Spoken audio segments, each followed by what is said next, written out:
Imagine that you're sitting at an overpass.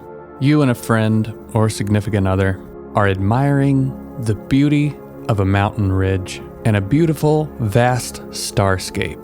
You're both lost in the infinite beauty of the cosmos above, when just above the faint line of the mountain ridge in the darkness, you both notice a light that's a little bit brighter than the stars. It doesn't seem to be acting like any traditional aircraft you know, but it does seem to be exhibiting strange behavior. And you wonder to yourself, what am I looking at? Well, not far from my hometown of Asheville, North Carolina, there is a place where stories have circulated for generations. Tales of strange happenings, of things seen but not fully understood. Some say it's a sacred place. Others claim that it's cursed. For a long time, locals have traded stories about all kinds of strange occurrences that have happened around this place. But of all the legends surrounding it, one stands above the others. A phenomenon that has baffled scientists, terrified explorers, and captivated storytellers for centuries. Because when the night settles in and the sky is just right, something appears. Something unexplainable. They call them the Brown Mountain Lights.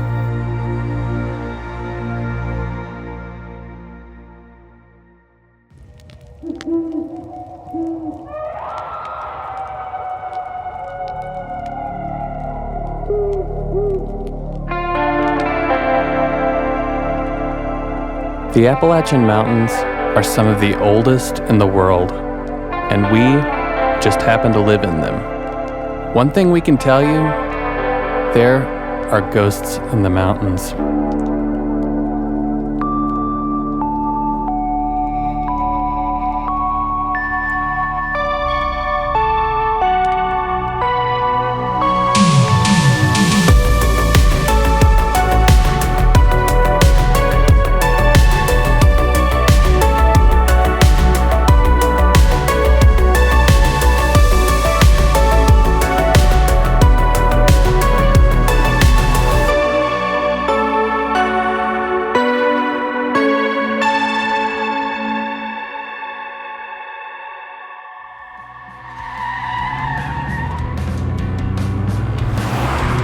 There was no turning back now.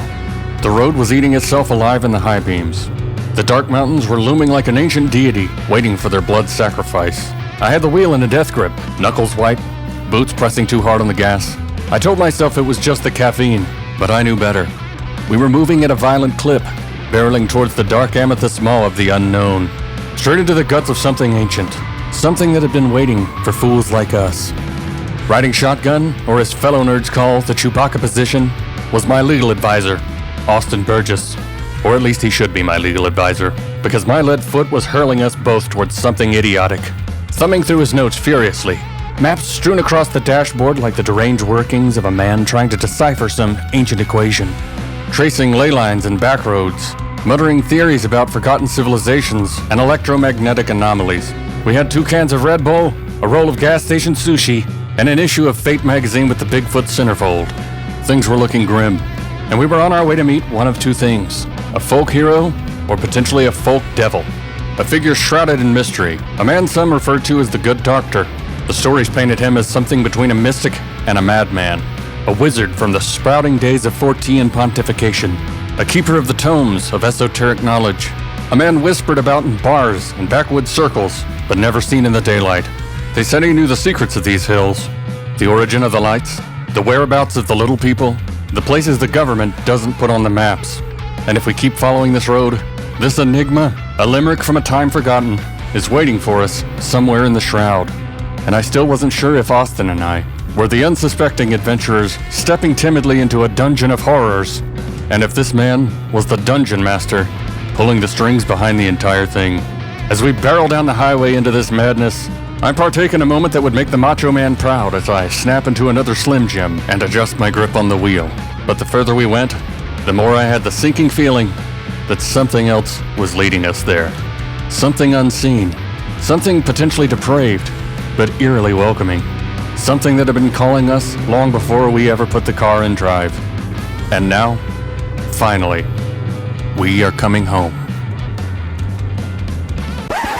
Or at least, that's how I kind of remember us getting into the whole Brown Mountain thing. This is exactly what I remember. What are you talking about? Okay, good. I just want to make sure that your memory and my memory are the same, because the brain can kind of interpret things a little bit strangely every once in a while. But yeah, I mean, as long as you remember it that way, that's how I remembered it. This is a shared memory, buddy. Heck yeah. Well, welcome everybody to not just another episode of Ghosts in the Mountains. This is an episode that the Burgess and I have really, really, really been planning for, and the day has finally come. I've said this plenty of times before, but when we first started talking about doing this podcast, there was a pretty short list of the big ones that we had to hit, and we knew that this one, we knew that there was going to be so much information on this that it wouldn't just fit all into one package. We are finally getting into the subject of the Brown Mountain Lights. And this one has been a lot of preparation. This has been a long time coming as far as we're concerned, because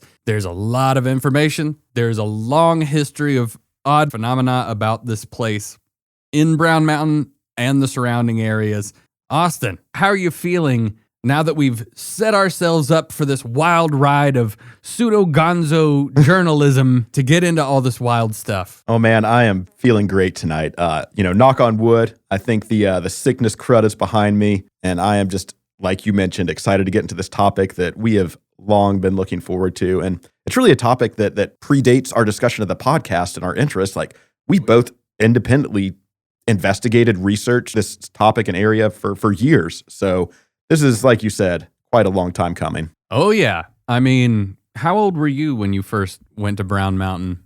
So I think I went to the Overlook first before I experienced the Wiseman's View area. And I'd say I was probably 16 or 17 when I went to the Overlook for the first time. That's really weird, because that is literally how old I was when I went there. Oh, man. Synchronicity. Yeah, I was mentioning, so the first time that I ever saw Brown Mountain was the moment I met Joshua P. Warren. Because the brother had made contact with Josh before that, and Warren had mentioned to him, yeah, we're going to go down, we're going to do a big viewing of the Brown Mountain Lights, or at least try to, down at the Overlook, which is, I can never remember the name of the highway down there. It's Highway 181. Yeah, 181. The Overlook there is separate from another very, I would say, famous spot to look at the lights, which is also known as Wiseman's View. Wiseman's View is essentially a very scenic stone, almost like a castle rook there on the side of the mountain. Yeah, there. for sure. And personally, for my preference, if you have the option, if it's open, if you have a car that's going to make it down that road, do yourself a favor and go to Wiseman's View. It's my personal favorite, and I think it really kind of adds to the mystique of the Brown Mountain Lights themselves. Oh, I couldn't agree with you more. Holy crap. Shit, man. That's us pulling into the Wiseman's parking lot there. That's true. Exactly. The overlook that you can see Brown Mountain from, yeah, that is literally just a big parking area that's right next to the road. But I met Joshua P. Warren that day and saw Brown Mountain for the first time. Didn't see any lights on that specific event. It did set the precedent for a lot of crazy stuff because, you know, my life got pretty wild there for a while after meeting Warren. But anyway, if you're listening to this show and you have no idea what we're talking about, Brown Mountain is not very far at all from Asheville, North Carolina, where we live. And so it's relatively easy for us to get down the mountain and check it out. But this is a phenomenon that's been going on for a while. But Austin, why don't you take the wheel for a minute? Yeah. And let the people know, like, why is Brown Mountain such a significant point? What has been drawing people to this place for so many years? Well, when you look at Brown Mountain itself, it's kind of an unassuming ridge. It doesn't look like a very prominent mountain. It's a very long ridge, but it doesn't really stand out like you would expect it to amongst some of these other mountains in the gorge. But it does have this history of being associated with this strange, mysterious, and unexplained light phenomena that's really been documented and been going on for years. And Brown Mountain itself has really become famously associated with this phenomena, but really the Linville Lights might be a more appropriate name because these lights can be seen really throughout all areas of the gorge. However, just based on historical documentation and where some of these original sightings happened, Brown Mountain was the specific ridge that became associated directly with this strange, mysterious, almost ghost-like phenomena, if you will. Yeah. So Brown Mountain is a beautiful area. One of the adjacent areas, well, there's an area essentially there called Table Rock. Yeah, and this is all within the Linville Gorge area. There's different ridges throughout there, but Brown Mountain, Table Rock, as you mentioned, those are two of the more prominent areas for sure. Yeah, and both of the roads to Wiseman's and Table Rock, I will just describe as relatively treacherous, at least the last time, and I can't even imagine what they're potentially like after Helene. Yeah, I did hear that they were going to regrade that road after the Helene damage, which was much needed, but I'm not quite sure where the status of that project stands right now. Yeah, it's hard to say because I wouldn't imagine that would be super high on the priority list because that, to my knowledge, is not, I mean, I know that there's a lot of camping and stuff that goes on down there, but I don't know that it's like well known as like a super big hiking area. Now, Table Rock actually definitely is a big hiking area, but Table Rock, in my opinion, is a completely different experience as far as I'm concerned from Wiseman's view because it's a little bit of a hard time getting in there via the road. But once you get to the parking lot of Table Rock, and you can essentially see where sometimes people see the lights hovering above Table Rock. But it's been my experience. That hike to get up to Table Rock is, as long as you stay on the trail, is not that hard. I think it's actually only about a mile from the parking lot to get up to Table Rock. And also with Wiseman's View, you drive down the road. And again, the last time I was there was probably 2 years ago. And that road, there were times where it was like, if you are not driving a vehicle that's essentially an SUV, you are going to be having some trouble getting down through there. Yeah, legitimately. I was there last August. Adriana hates that road regardless of what car we take. So even in my four-wheel drive vehicle, we're still bumping along as we drive into the mysterious mystique of Wiseman's View. Yeah. Oh, it took a taillight out last time. Did it really? Because it literally just shook it loose. Austin, give us a little bit of history as to why people are braving these insane roads to get to these areas. So people are braving these treacherous off-road situations in search for the Brown Mountain lights that we talked about. And these lights are typically observed at night, as they would be. They're sometimes seen drifting through the gorge, sometimes seen bouncing along the ridgeline, and sometimes even seen rising in the air above the mountain. Usually they're described as just orbs of floating light, sometimes ranging from small flickers, sometimes to these large, bright, glowing orbs. And that kind of varies from account to account, but witnesses have described seeing them in various shapes as well as various colors, ranging from white, yellow, red, and blue. But the occurrences of these lights are, somewhat unpredictable, a little hard to nail down. You're not going to see the lights every time you go to look for them, whether you're going to the 181 Overlook, Wiseman's View. It is not a guaranteed sighting situation, but sightings are typically more commonly reported after a rainfall and during the autumn months. But again, that doesn't guarantee anything either. It's a bit of a random luck of the draw. There's probably factors that do contribute to that, but it's a lot is still unknown and undetermined on the origin of these lights. Yeah, I'd heard differing opinions. I'd heard that they will show up after it rains. I've also heard a lot. It was like when it gets really, really cold. So like the middle of the winter is. I know a lot of people kind of a prime time they like to get down. Yeah, I've heard times where there's drastic changes in temperature, whether it goes from either a really cold situation to a really warm situation in the matter of a day or two. Just those drastic temperature changes seem to lead to some commonality of light sightings as well. And again, there's probably various factors, and we'll definitely get into those as we go throughout this topic over the next couple episodes here. But, I think, like we mentioned, these mysterious lights, they've really baffled locals, scientists, paranormal researchers, pretty much anyone who's tried to make an attempt to discover the origins of these lights. And, theories range from everything from light refractions and ball lightning to ghostly spirits and even UFOs. But really, the origin still is up for debate to this day. Yeah, and even though Brown Mountain is in the town of Morganton, North Carolina, which, what is that, about 40, 45 minutes away from Asheville, would you say? Maybe an hour? Yeah, I'd say an hour. Our guitarist lives in Morganton, says it takes him an hour to get to practice and back, so we'll go with that for the actual town. And even though that isn't exactly in our backyard, it's a stone's throw from where we are, which completely leads into the idea of why we even started this podcast, this whole thing. And now, podcast is obviously called Ghost in the Mountains. We don't know what they are. I've heard the term ghost light thrown around a lot, which is a phenomenon that's not specific to Brown Mountain. There's ghost lights occurrences really all throughout the state and probably all throughout the U.S. But I do think if you're talking about that topic in general, you'd be hard-pressed to find someone that doesn't reference back to the Brown Mountain Lights. It's just another instance of, we're doing this podcast because there's a lot of stuff that happens in these mountains that's really weird. And the Brown Mountain Lights, in my opinion, it's just one of the, like, literally shining examples of how much weird stuff happens in Appalachia. Yeah, legitimately. And I think that just adds to it that it's been studied by so many different groups for so many different decades. And sure, there's theories, there's opinions on some of that, but nothing's concrete to this day. And this has been studied for decades, literally. Oh, yeah. So tonight, we're going to be diving deep into this mystery. What are the Brown Mountain Lights? What historical accounts and scientific studies have existed over the years? And could there be something beyond our current understanding lurking in the mountains? That isn't the Boojum with his wild lip smacking. That's for him and Annie relocated, I hear. No, just kidding. You never know. So anyways, let's start diving into some of these historical accounts, trying to trace back the origin of at least the reported sightings of these lights. And when you look at some of these accounts, a lot of them really attribute the first sightings of the Brown Mountain Lights to the Cherokee, which is, fairly common. They are the originators of this area. They were the first to settle, live in this area of Western North Carolina. However, there are no verified historical records from any Cherokee people that specifically describe the Brown Mountain Lights phenomenon.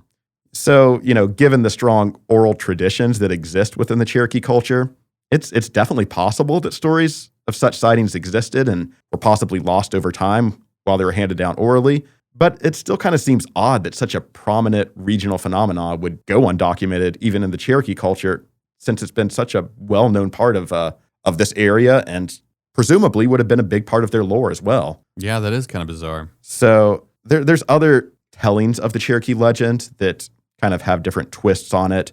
One telling of the legend suggests that there was a huge, great battle between the Cherokee and Catawba tribes that occurred near the Brown Mountain. And this is really probably the most prominently cited one that doesn't really have a verifiable source. So people believe that with this battle between the tribes that happened, the lights themselves were attributed to spirits of the fallen warriors or of the grieving maidens, sometimes using lanterns to search for their lost loved ones. It makes for a nice romantic ghost story that it feels natural, but it doesn't have any verifiable documentation of it within any culture. Really, the story first appeared in 1938 in an issue of the Asheville Citizen. But again, as I mentioned, no cited source, and there are various Native American studies programs and groups that have really disputed the accuracy of that story. So I think if I'm trusting a journalist with no source versus Native American studies programs that, spend their life digging into the history on this, I'm going to go with their interpretation and their opinion on that. Sure. And I mean, when you think about folklore in general, a lot of it is a romanticized version of some sort of strange occurrence. And I have to say, I think, that was one of the first explanations that I had ever heard of the Brown Mountain Lights, that were, the Cherokee women that had lost their loved ones and looking through the night with the lanterns. Yeah. And as much as that is part of the folklore, essentially, I do have to say it does paint kind of a beautiful picture when you think about the area in general. It does. It's nice to think about. It adds that enrichment to the area that we talk about so much of these folklore stories do. Yeah. But again, sometimes those enriching folklore stories aren't exactly rooted in historically verifiable fact. Yeah. If you don't mind, I did want to kind of throw another thing in there about basically just geographically kind of what's going on with the Linville Gorge. Yeah, go for it. So Table Rock is a beautiful peak, and obviously you have the gorge and the mountain range there that are all just very scenic vistas. But one thing that I think that is kind of overlooked when people talk about the Brown Mountain Lights, and maybe that's because they're not from the area and they don't really know too much about the surrounding areas, is the Linville Gorge is a crazy area for geological formations and caves and all kinds of stuff like that. In fact, the Linville Caverns are right there. Yeah. And I visited the Linville Caverns when I was a kid, and I mean, it is an impressive cave system, like right there, that basically is like going underneath. I mean, I don't even know how vast the cave system is, but I think it's pretty massive. But the Linville Caverns there, incredibly impressive cave. I'm assuming there's probably even more stuff like that maybe hasn't even been discovered that goes all down through there. But there is a portion of the Linville Caverns, just to show how vast and mysterious these mountains can be, where they found like a natural spring, and they dropped wire down into this spring, essentially, that went down through the caves. Yeah. And they said that they just dropped wire and kept dropping, and they literally never found the bottom of this thing. Holy shit, that's crazy. I've never actually been to the caverns. It's been on my bucket list for a long time. Just, I always drive past on the way to Boone, but for some reason or another, I've never had the time to stop by. So that's definitely something I've got to go check out. Yeah. We should definitely just like plan to do that one day when we're like actually going to go see Brown Mountain, do that earlier in the day and then head down to Brown Mountain. Because I just think that if you don't see it, I don't think that you really understand, like, man, there are some massive caves around this area. For sure. And you think about, the talks of some of these interlinking cave systems, like how they say the Mammoth Cave system connects all through the Appalachians. Like, oh, I know. Maybe there's a tie in there. I don't know. I don't know if they connect, but I'm telling you, I mean, like the area, and judging by Linville Caverns alone, I mean, I'm sure that plenty of them have been mapped out, but I would not be surprised if there were some deep underneath the mountain stuff that it'd blow your mind to know what was down there. Oh, for sure. Man, that's piquing my interest already. I've got to make a mental note to stop there next time I'm through there. For sure. But anyways, jumping back to some of the Cherokee interpretations of this legend, there are documented Cherokee legends of glowing light beings, often associated or sometimes referred to as the Star People within the Cherokee culture. But those legends are not specific to Brown Mountain or the Linville Gorge areas at all. They're just more overarching cultural legends. But I do think that's a little bit of an interesting common tie-in to that. But more specific or more related to this unexplained light phenomena that we're talking about, there is an area just outside of the town of Cherokee, North Carolina, known as the Thomas Divide, that kind of has its own mysterious ghost light phenomena going on, very similar to what you witness at Brown Mountain. It's pretty commonly reported there. There's an overlook up off the parkway called the Thomas Divide Overlook that you could witness this from. And local explanations of this area range from legends of lanterns carried by the Cherokee Little People to fireballs being thrown by the mythical giant known as Judaculla. But we won't get too much into those because those are definitely topics for another episode. But I do think it is interesting that, not specific to the Brown Mountain lights, but the Cherokee kind of have another area not far outside of the Qualla boundary that really has similar characteristics. Yeah, man. That's another one. I've been so close to the Thomas Divide, but I've never done that one. So there's another field trip for it.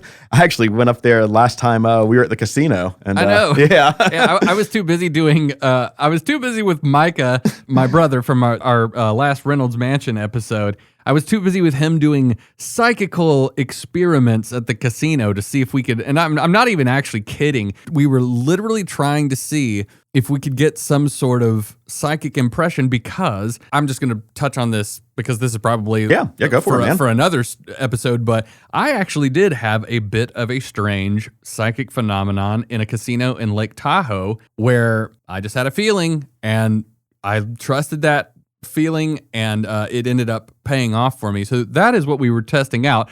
Austin, however, who was hanging out with us earlier in the evening, ended up going and doing some research and being a responsible human being. If I'd go that far, I was just on the way home. Adriana was passed out in the passenger seat. So I'm like, well, I'm going up to Thomas Divide. I'm here, might as well. Yeah, so again, we'll save that for a future episode. But jumping back to Brown Mountain area specifically, another commonly misinterpreted report of the lights comes from the European explorer John Gerard William de Brom. Quite a name. Yeah, talk about a mouthful of a name. Man.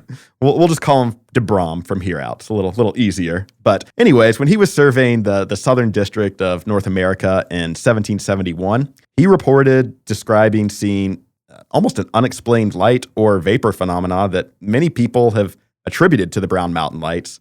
However, further research has shown that de Brom never actually made it to North Carolina during his trip for the survey, so it's pretty unlikely that this account actually refers to Brown Mountain at all. But still kind of interesting that he saw some sort of unexplained phenomena. Yeah. But that brings us to what is the first verifiable sighting of the Brown Mountain lights, and that comes from an individual named Josiah Lafayette, or Fate Wiseman.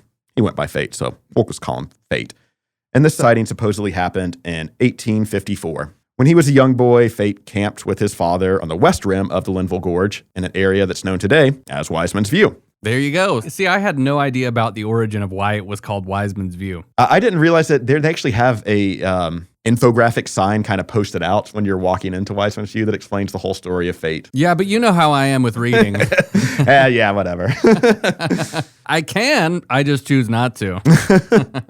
So while Fate was on this camping trip, he actually witnessed a flash of a light alongside the mountain, and that was what would become the first reported sighting of the Brown Mountain Lights. He'd often return to this spot in hopes of seeing the light again, and he kind of soon discovered that there was a pattern. This light was appearing roughly around kind of the same 30-minute interval that he saw it every night he would go look for it. Yeah. So, we'll get to that here in a second. Sure. Infamous Western North Carolina folklorist John Paris, who we touched on in our Boojum episode, he actually reconstructed this Fate Wiseman story by interviewing Fate's great-nephew, Scotty Green Wiseman, in 1971. And John Paris came to interview Scotty because Scotty actually wrote a popular folk song called The Legend of the Brown Mountain Lights, and that was based on his great-uncle's story of discovering the lights back in the 1850s. I've performed it many a time. Oh, have you? Man. Oh, yeah, absolutely. It became essentially, because I don't know how much I've really talked that much about this on the podcast, but I was a mandolin player in a bluegrass outfit with my brother and other people for 13 years of my professional career, if you want to call that professional. Hey. And the Ballad of the Brown Mountain Lights, I'm assuming that's the same song. I see it as the legend. They probably have a... Exactly. A lot of like traditional folk songs and bluegrass songs essentially are derivatives of each other and stuff like that. But I'm assuming it's something pretty similar. But it was relatively rare that you would hear people do it, but people did play it, and it became a fairly regular rotation of tunes there. So, the song was released in 1961, so imagine it's kind of become a folk bluegrass staple around these parts at this point. Oh, I would say. Sure. So many people believe that Scotty's recollection of the date of the first sighting might be mistaken. These people believe that the sighting actually took place in 1858, which was the year that the railroad was built in Western North Carolina, as the consistency of Fate's sighting of that light was kind of believed to coincide with the local train schedule, suggesting that the light that Fate was seeing was actually the big headlight from one of the locomotives going down, which I'm not going to dispute that. That seems to check out for the most part. Oh, yeah, for sure. But sightings of unexplained lights in the area really became even more prominent, especially after 1888 with the arrival of electricity in Hickory, and as that advent of electricity spread throughout the Catawba Valley, which is kind of the area down below Linville Gorge and the Brown Mountain area. So residents in this mountain area began to take note of these newly appearing lights that were popping up throughout the valley. And at the time, they were perceived to be mysterious. Electricity hadn't quite reached the mountains at the time. And sure, maybe they knew that these valley areas were starting to get it, but it hadn't quite set into the local perception that that's actually what these mysterious lights were. So there's actually a hotel known as the Lovins Hotel in the community of Cold Springs, which faced east towards the Brown Mountain. And that became a pretty popular attraction for visitors flocking there to see the Brown Mountain Lights. And while it's likely these lights were, kind of a result of the new electric infrastructure in the valleys below, the locals and residents flocking to the hotel and just from the area also claimed to see some unexplained lights that were moving, not quite stationary like the ones that were expected to be from the electricity. So that kind of further added to the legend of the Brown Mountain Lights. And a lot of people say that the actual legend of the Brown Mountain Lights really kind of formed at the Lovins Hotel, where people were kind of visiting in hopes of catching a glimpse of the lights there. What is it with hotels and lore coming about? Right. The Boojum is born out of a hotel. Now you're telling me the Brown Mountain Lights are, part of this? Yeah. Well, I actually did stay at a place that is owned by a wonderful lady, Cindy Peters, down there. Oh, yeah. And I can't remember the name of the dang hotel. She's no longer the owner of it. I know exactly what you're talking about because it's right off the road. It's almost like a strip motel type setup. Exactly. Basically, when you get right there to where it's a three-way intersection,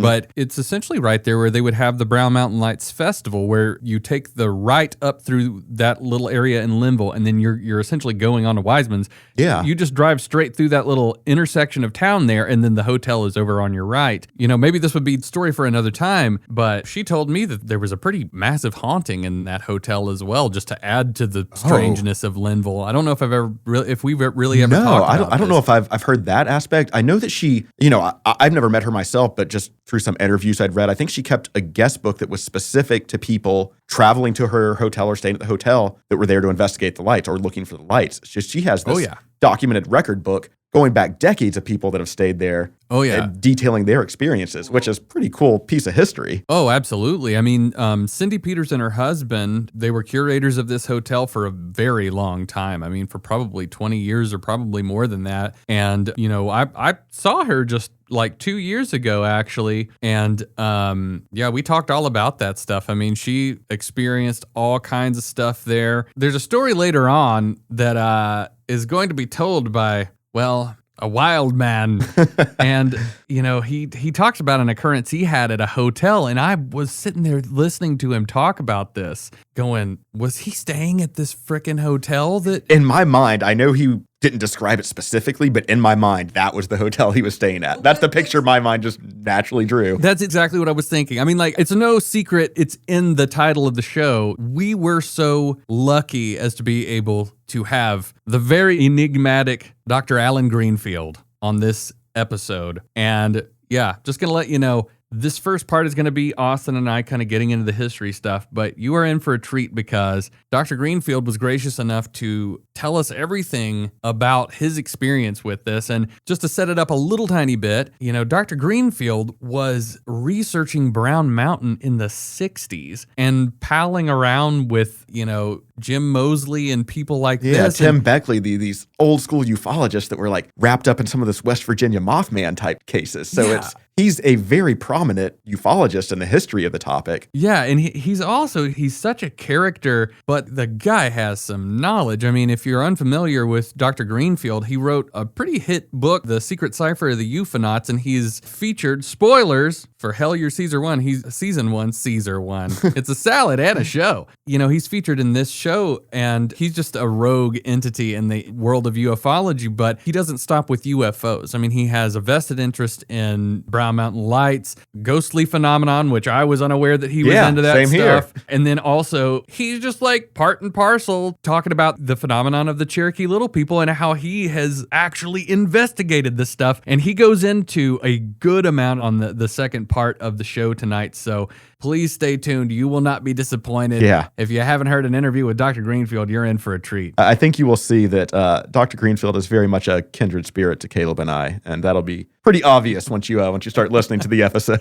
Oh, yeah. So anyways, jumping back to some of this history to get this out of the way before we get to the Greenfield stuff. This is where the history kind of takes a little bit of a weird turn. In 1904, French science fiction pioneer Jules Verne, who's really known for some of these classics, Journey to the Center of the Earth, 20,000 Leagues Under the Sea, Around the World in 80 Days. So anyways, he publishes this novel in 1904 known as The Master of the World. And this story just happened to be based in Western North Carolina and centered around a huge rounded mountain known in the book as the Great Eyre. The mountain could be clearly seen from Morganton and the nearby village of Pleasant Gardens, which are in fact two verifiable places within Western North Carolina. Pleasant Gardens is a little tiny township kind of between Old Fort and Marion within McDowell County, and Morganton, as we mentioned previously, right by Table Rock Brown Mountain area. So in the story, the local residents start to become frightened by seeing these strange lights appearing over and kind of presumably from the mountain, almost like flame-like in nature, and they're accompanied by this weird smoke and really unexplained subterranean noises. And as it turns out in the story, these manifestations originated from a flying machine that was being built by a mad scientist named Rober the Conqueror and his secret base inside the Great Eyre. You guys don't know Rober the Conqueror? I thought everybody knew about Rober the Conqueror. So Verne's description of the Great Eyre bears a really close resemblance to Table Rock, which does in fact overlook Morganton and seems a little bit more than coincidence. The book was later translated to English and published in America in 1911. So while Jules Verne himself never actually visited North Carolina, it's possible that maybe one of his colleagues or editors or someone that he was in cahoots with might have come across some early travel logs describing some of the features of this region or area. And, it's possible that maybe he had a heavily involved editor that might have read some of these travel logs and might have even known about some of these mysterious light sensations and, used that to incorporate it into the book. But it's probably equally, if not more possible, that publication of this book in America probably helped fuel some of the legend of the Brown Mountain Lights itself. Yeah. Also, not to mention, Jules Verne, what an aesthetic for a person to have as far as some of the stuff that he would write for a guy of that era. It's like, was he the father of steampunk inadvertently or something? Well, I touch on that a little bit. He's definitely, I would say, kind of a father of science fiction when you look at some of the dates this stuff was published. But, it's remarkable how, forward-thinking some of these novels were for the time that they were written. And really, if you look at some of the stuff he's talking about in these novels, he really kind of predicted several technological advancements and scientific advancements that later became a reality. Yeah, what were Jules Verne and Isaac Asimov smoking? So, 20,000 Leagues Under the Sea, that was published in 1870. And the submarine in this book was pretty highly advanced for its time. It featured electric propulsion and detailed descriptions of underwater mapping and travel. And this definitely predated real-world electric submarines by a good 18, close to 20 years. And great Scott, Marty, he helped Doc Brown create the first flying locomotive. Yeah, maybe so. Another example was, and this one kind of hits on the nose a little bit, Verne's novel From the Earth to the Moon, which was from 1865, predicted some aspects of space travel, including a spacecraft launch from Florida. Doesn't specifically say where in Florida, but, Kennedy Space Center's in Florida, and that didn't open until close to a good 100 years after this book was published. So, it's almost like Verne had this Simpsons-like ability to predict or maybe even influence the future. Who knows? Yeah, that's actually pretty wild. It's maybe somebody was just reading Jules Verne and they're like, Florida actually makes a lot of sense. Right? Who knows? So that's definitely a weird twist on the Brown Mountain Lights legend. I think it's pretty likely that the publication of this book in America at least added fuel to the Brown Mountain Lights legend that was probably starting to gain some traction around that time anyways. Yeah, sure. So continuing on, one of the next prominent sightings of the lights was reported by multiple members of the Morganton Fishing Club who had seen the lights on a fishing expedition in that area. And their story and account of that was actually the first published account of the lights, and that was published in the Western Sentinel in 1912. And this just led to pretty much open gate floods from other reports of the lights being reported by various news outlets from the following years. Multiple newspapers, news sources throughout 1912, 1913, really started to catch on and publish maybe some of the same stories that were being shared, but there were definitely various different accounts that some of these papers from across the region were starting to publish. And most notably was an article titled Burke County's Mysterious Light Still Baffles Investigators, which was published in September of 1913 in the Charlotte Observer. So, as these reports spread, the legend of the Brown Mountain Lights grows, and it starts to lead to a bit of hysteria of people in the area just not knowing what it is, wanting to figure out, At the time, people might not know if there's dangers associated with this or not. They just want to know where these lights are coming from. Yeah. So North Carolina Representative E.B. Webb makes this urgent request to the United States Geological Survey in October of 1913. Good old Eb Webb. Eb Webb.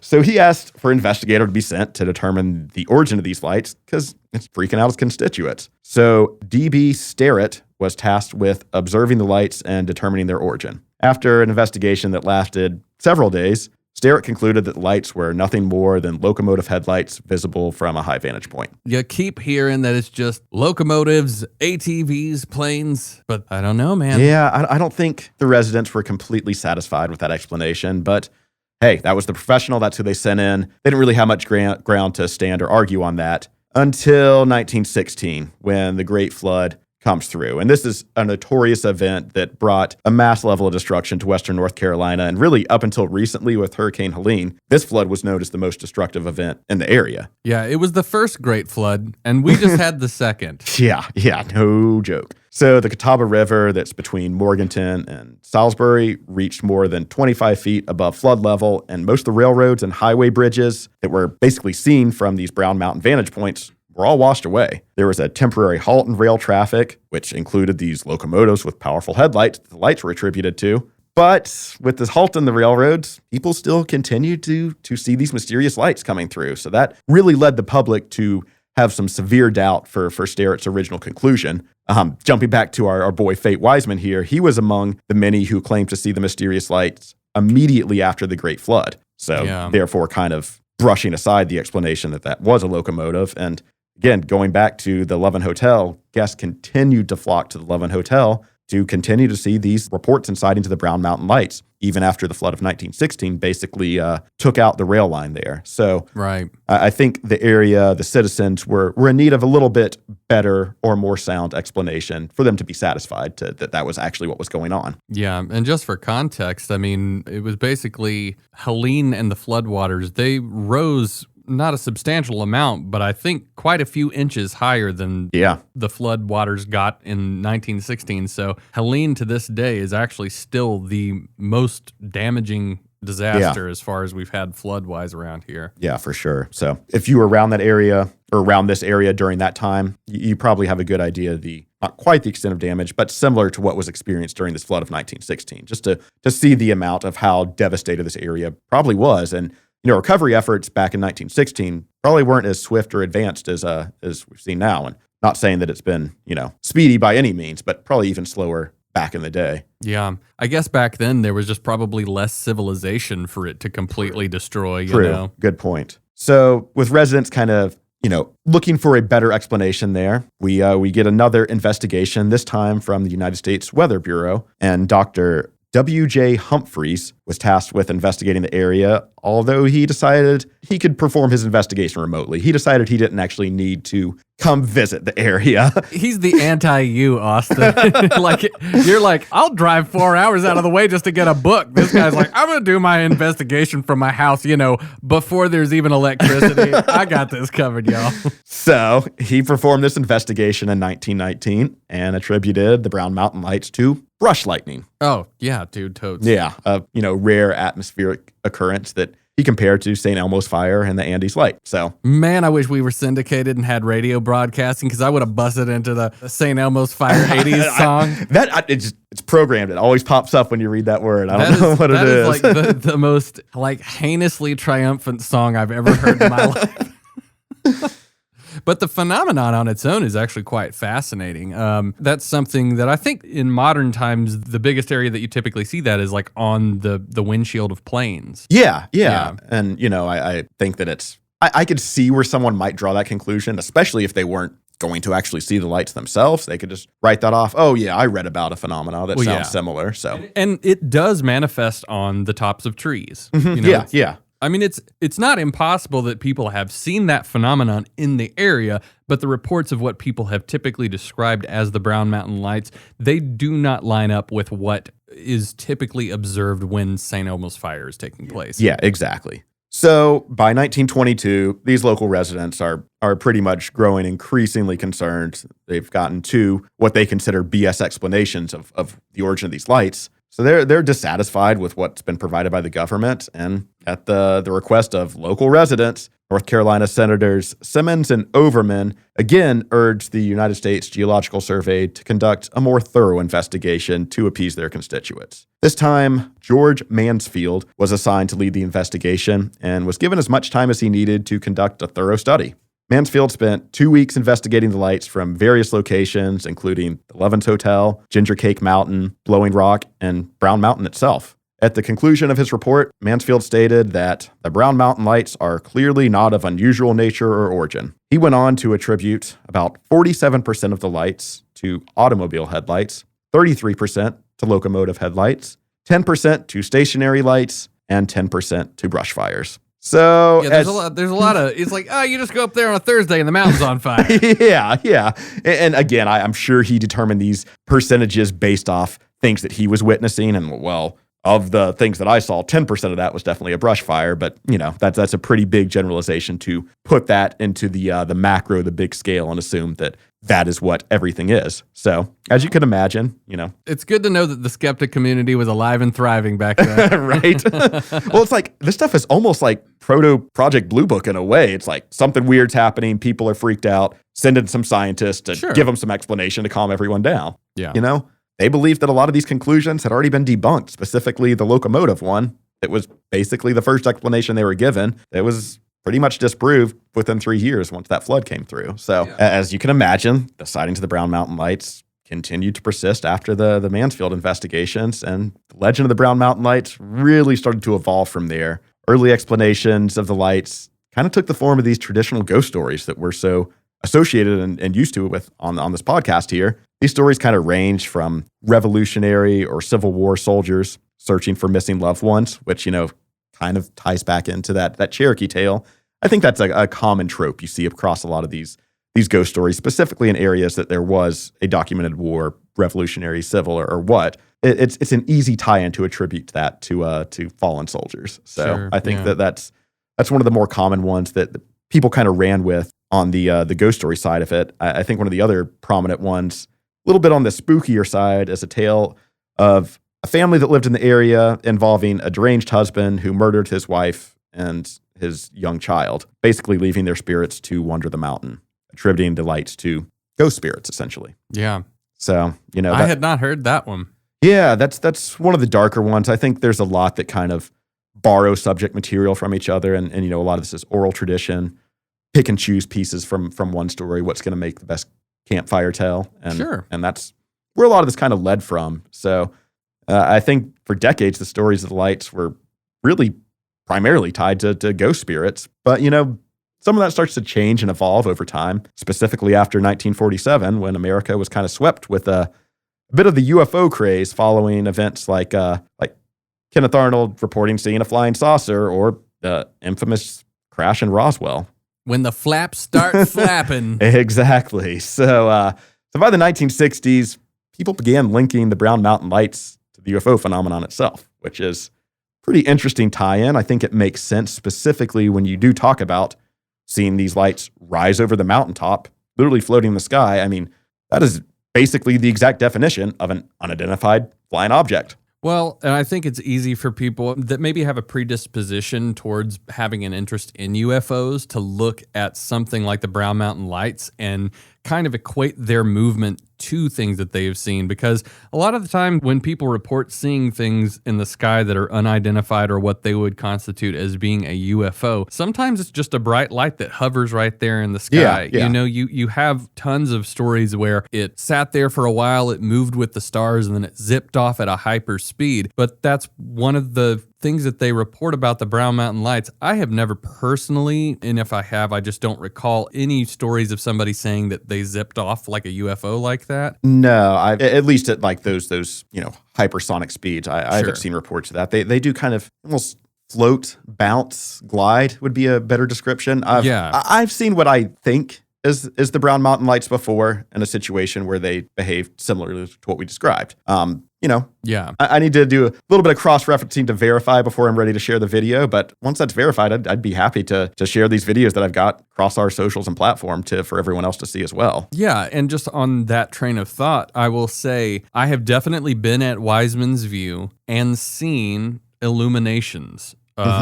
The vast majority of the ones that I saw were typically on the ridge line. Yeah, and I saw a lot of that when I would go previously, and I'd always tell Adriana or whoever I was there with at the time, like, man, that's pretty interesting, but is this chalked up to some super luminous headlight of some camper out on Table Rock? So we saw stuff that we couldn't really explain, but I always told her, like, I want to see one airborne. I'm not gonna tell myself that I've seen a Brown Mountain Light till I see one airborne. Yeah, and I will say, for the things that I've witnessed on the ridge line, I actually have had some night vision cameras that a very good friend of mine and my brother is a guy named Bill Fox, and he was best friends with a guy named Bob Ashmore, and sadly, Bob Ashmore passed away. But both Bill and Bob were scientists at Bell Laboratories back in the day, and we met them through Joshua P. Warren, and Micah, for the most part, has stayed in touch with them, and then I've gotten to know Bill, but Bill and Bob would come down and they would do an investigation annually. Like every year they would come down. And when Bob sadly passed away,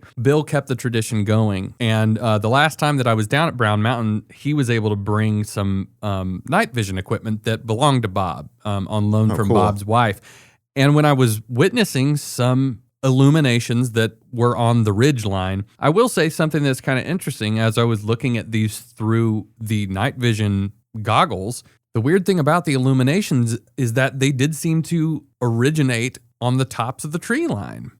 So I genuinely do think, and I mean, these are powerful goggles. I mean, you can see, like, if you see headlights, you know exactly what you're looking at. But some of the illuminations that I witnessed personally, they did not seem to originate on ground level. They actually did seem to originate on the tree line, which, you know, at least to me, that's like noteworthy. Now, I will just say, I have seen subsequent footage where there are what I would describe as anomalous lights that seem to be hovering over the mountains. So and I haven't seen that myself, but I've seen video of it. Yeah, and we'll get more into some of these modern sightings in the next part for sure. You know, I think there's a lot to explore with just these sightings and theories behind them as well. For sure. But getting back to some of the early accounts from the 1960s here, some of the people that really started to take some of the UFO lore and apply that into the Brown Mountain area. There was one resident named Paul Rose who was pretty determined to get an unobstructed view of the lights. So he constructed kind of a makeshift observation tower on top of Brown Mountain itself, which really provided a clear vantage point from all the surrounding valleys. And Rose actually claimed to have nightly close encounters with the lights themselves from atop the watchtower. Not that he was witnessing the lights, he was interacting with them, coming up to his tower where he was observing from on top of Brown Mountain. And allegedly, there were several other witnesses that observed the same phenomena where the lights were approaching them, kind of in a firsthand close encounter type situation. Yeah. So Dr. Greenfield has some stuff to say about that in his interview portion. Yes, he does. So these sensational reports spread pretty quickly. Allegedly drew thousands of curious visitors to the area in hopes of witnessing these lights up close. So to capitalize on this growing interest, property owners started to charge for parking in the area. Someone even went as far as opening a concession stand to accommodate for the crowds that were coming to this area to see this little makeshift watchtower that Paul had constructed. There you go. There's a popcorn gap in this market. So, however, the tower was actually built on United States Forest Service land without approval and was quickly dismantled. So this was on Brown Mountain? On Brown Mountain itself. Man, what a bummer. Right? Of course. So while Rose never directly attributed these lights to UFOs, his description of close encounters it borrows terminology commonly found in ufology. So kind of a little bit of a tie-in across there. And he also seemed to imply that the lights exhibited a form of consciousness themselves, almost adding another layer to the mystery and the growing legend of the lights. Well, I mean, that is something I've heard since I got into this whole thing. It's like, I don't know, sometimes they seem a little in the know, which is really bizarre. Yeah, for sure. So I think the person most responsible for drawing the connection between the Brown Mountain lights and UFOs was a local furniture salesman known as Ralph Lale. Lale would go on to open the Outer Space Rock Shop and Museum right on Highway 181 near the Brown Mountain Overlook itself. In 1975, Lale self-published a 28-page booklet describing a situation, an encounter that he had from 1962 with some of these mysterious lights up close in person.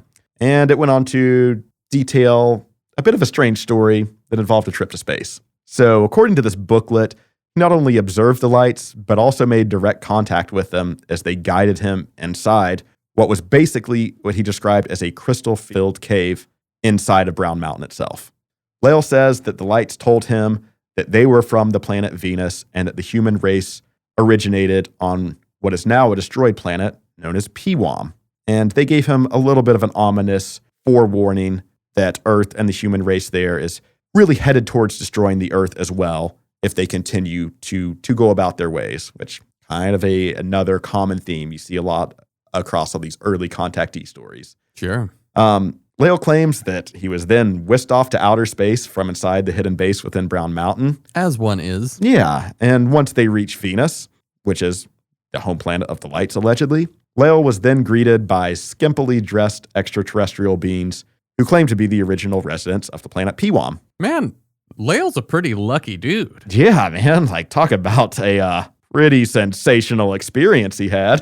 I mean, gosh, wow. I mean, what luck. Yeah, I'm just hiking a mountain and this light told me to come into a cave and next thing you know, there's a saucer here and there you go. I'm on Venus. VIP service. So Lale described these beings as being highly intelligent and benevolent, claiming that they'd been monitoring humanity for centuries.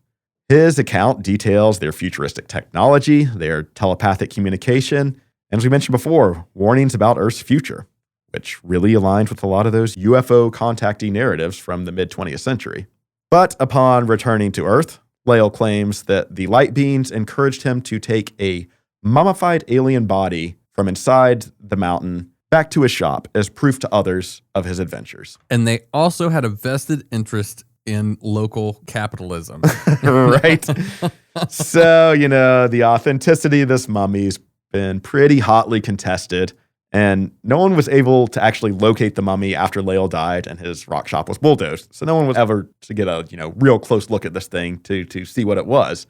But, I think researchers, specifically Micah, is one of the ones that's tied to kind of uncovering this connection here. Yeah. Micah Hanks actually discovered a connection to this alien mummy and someone named Homer Tate. I'm sure you've heard the story before. I have. I'll just say, way to go, bro. He's out there doing the Lord's work. So Homer Tate was an artist known for making these unusual roadside attractions, for lack of a better word. He would make weird, almost like Ripley's Believe It or Not type statues, I don't know how else to describe them, other than they were just used as roadside attractions to pull people into these shops and museums, which is what Ralph was running. I think Micah actually did find an old catalog from Homer Tate where he was making a little man from Mars figure that people can display in their museums. And while it doesn't look exactly like Lael's mummy, it's definitely close enough, and you could see where the influence comes from on that. Sure. I wonder if he ever ended up doing anything for Ripley's in Gatlinburg since he was close enough. Ooh. Be kind of interesting to look back at the history. Yeah. Dig more into the Homer Tate side of it. Sure. It's interesting because there are a few photos of this alien mummy that exists today. One is taken by Tim Beckley, and I think there's actually one other that's less known in another book, but you could get a pretty good look at this thing and determine make your own determination on that. Like, I've seen it. I've seen the pictures. Yep. It's a Cherokee little person. I'm just going to say that I was personally not convinced. Yeah. I think that's a very, very level-headed way to put that. Yeah, I just, and to be perfectly honest with you, a vast majority of the alleged alien mummies that come about, I'm like, okay, give me some DNA evidence. I mean, we saw this alien mummy thing in the news cycle less than a year ago. Yeah. So it is something that continues to persist to this day. One of them was cake. Yeah. One of them was cake. But yeah, I mean, it's fun. It's an interesting, odd little part of that area in the culture. But if you want my opinion, and you probably don't, I don't know, man. I think it was probably made by Homer. What was Homer his name? Tate? Homer Tate. Yeah. Yeah. And I think you touched on what about to say. It's fun. It enriches the area, like we touched on before. So Lael's stories really kind of blurred the lines between folklore, science fiction, and legend firsthand experience, almost adding a new layer of mystery to the Brown Mountain Lights. And while his claims were, met with skepticism, they definitely contributed to the growing association between the Brown Mountain Lights and the UFO phenomenon, kind of further cementing the area's reputation as a paranormal hotspot. Yeah. And I will say, I mean, his story is obviously very sensational, but I think you touched on before that there are a lot of contactees or people that have claimed that they were abducted that have had, I wouldn't say extremely similar to this particular story because there's a lot of kind of specific, very outlandish things happening. Yeah. Going to a planet with beautiful women kind of reminds me of Unknown Henson's song Venus Bound, which if you haven't heard that, please go to YouTube right now and look up Venus Bound by Unknown Henson. It's kind of this story. I mean, Venus, that's the... Yeah. And I won't spoil too much, but Dr. Greenfield has a pretty interesting parallel to this story that I wasn't aware of before speaking to him. So we'll touch on that very shortly here. But the Brown Mountains tie into UFO lore continued to evolve over the years with alleged connections to something like the Shaver mystery, which, if you're not familiar with that originated from a series of stories published in the Amazing Stories magazine sometime around the 1940s. And those were based on claims by someone named Richard Shaver. Shaver alleged that he discovered an ancient underground civilization of advanced beings who had once lived on Earth, but had fled to another planet due to harmful solar radiation. But according to Shaver, some of these beings slept behind these vast subterranean cities that were now inhabited by two factions, the benevolent Taros and the malevolent Daros. So Shaver insisted that his stories were based on real-life experiences, and these were not fiction. And these underground beings, still to this day, influence human affairs. That one, I'm not too sure on. We touch on that a little bit with Dr. Greenfield as well, but it is an interesting tie-in because this theory of underground extraterrestrial or ultra-terrestrial bases further was tied into Brown Mountain through a book called Underground Alien Bases, written by the mysterious Commander X. And that book alleges of secret underground alien bases in areas such as Mount Shasta, Dulce, New Mexico, and Brown Mountain itself. So, I think we could really talk all day about some of these various UFO theories and their connections to areas like Brown Mountain. But, we happen to know a ufologist who did his own investigation of this area in the 1960s. I will just say, kind of touching on this idea of there being underground bases or underground alien civilization, if somebody has been to the aforementioned places I was talking about, like Limbo Caverns, I think it would be easy to drum up a story like that because, you see all of this space that goes back through the mountains and is like, yeah, God, there could be all kinds of different stuff going on. Yeah, for sure. But, one thing I will say before we get into the realm of the just esoteric and I don't know, I'm just going to say it's magic. Yeah, because I think he would agree with you. I will say that Ralph Lael's story does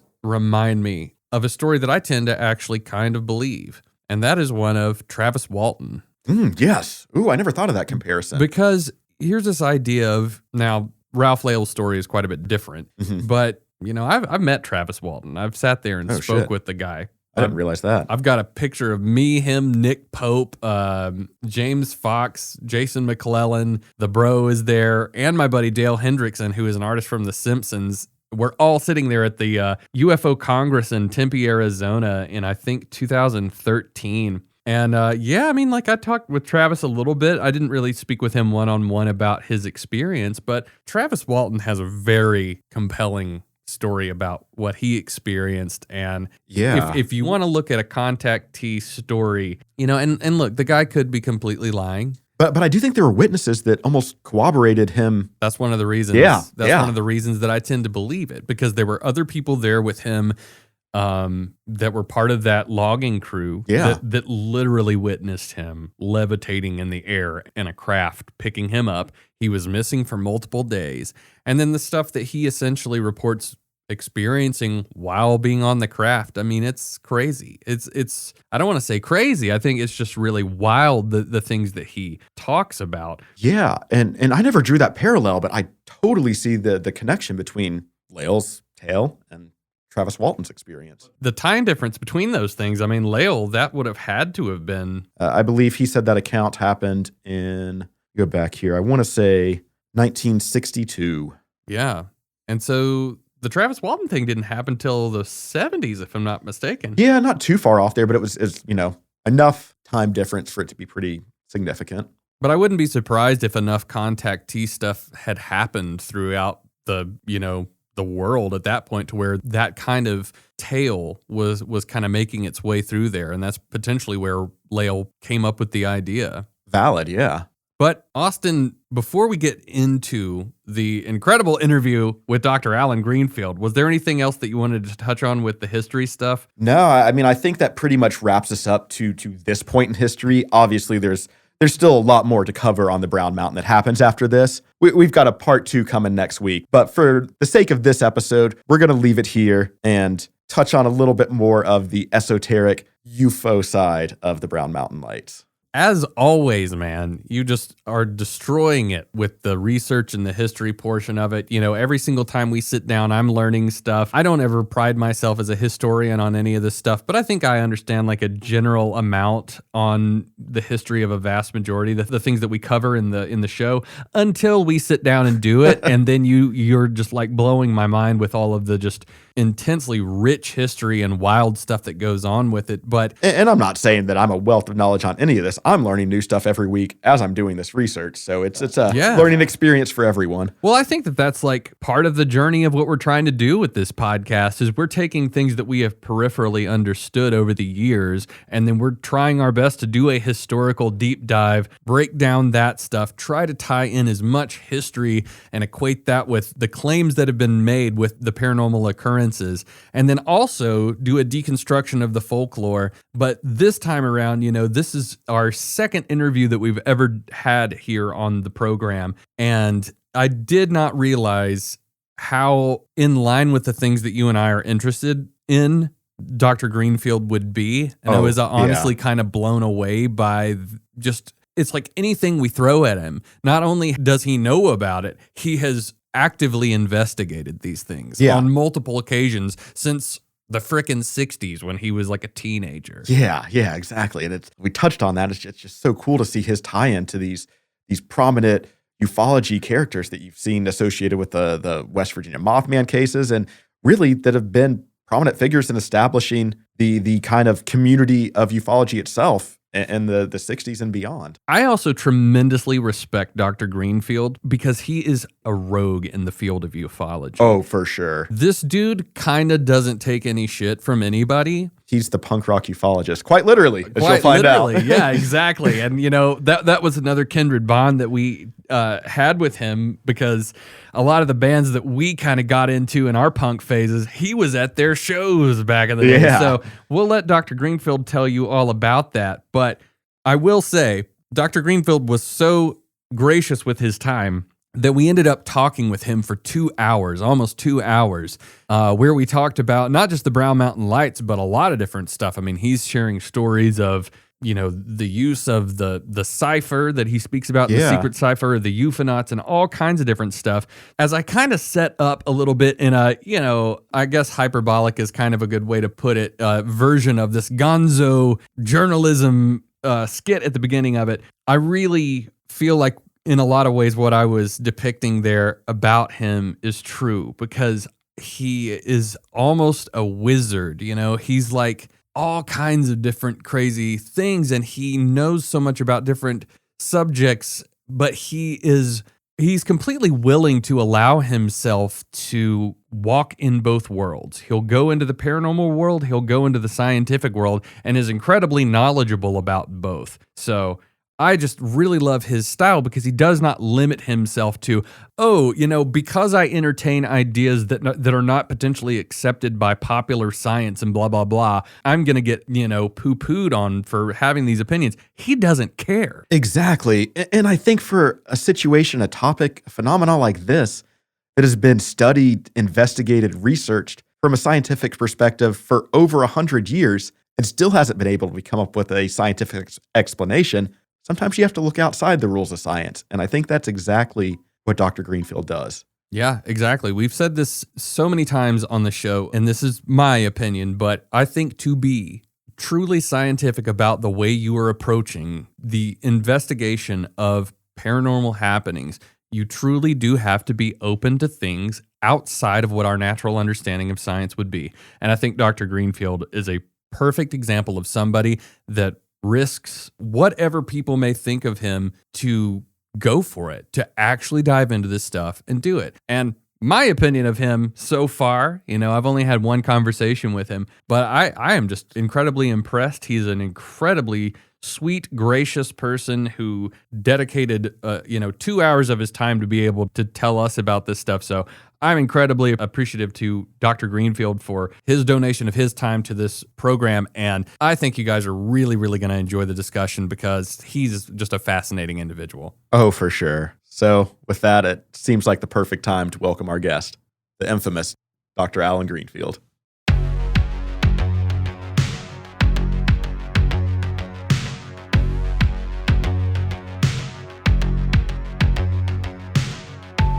We are joined by the one and only Dr. Alan Greenfield tonight, who is a longtime researcher, author, and occultist known for his work exploring the intersections of UFO phenomena, secret societies, and esoteric traditions. Some may recognize him from his appearances on Hellier, but Alan is most known as the author of Saucers and Sorcerers and the Secret Cipher of the Euphonauts trilogy, which includes the Secret Cipher of the Euphonauts, Secret Rituals of the Men in Black, and Secrets of the Real Black Lodge Revealed. So, if there's anything that you, Alan, want to add on to that I messed up or missed, the floor is yours, my friend. Oh, well, if it's, should I announce my candidacy or what? No. I'm not running. I'm not running for anything. It would be a waste, in my opinion, at this point in history. I just want to make sure my passport is up to date, if you gawk in fullness. What I want to know from you is Husker Du or Dead Kennedys? I'll go Husker Du. I'm gonna go Dead Kennedys because that's some rowdy shit, man. Differences of opinion. Well, the thing about it is I like all of it. You know, I came more into the realm when like No Effects. I don't know if you know that band, but when No Effects kind of came on the scene in the 80s, like that was, I'm born in 86, so I'm still a youngin', but that was the stuff that really hit me. But I've heard it all. I've heard Sex Pistols, Clash, Black Flag, you name it. Have you heard them all live? Oh God, if only. I have. Oh, see, dude, that's awesome. So you're a punk rock fan yourself then?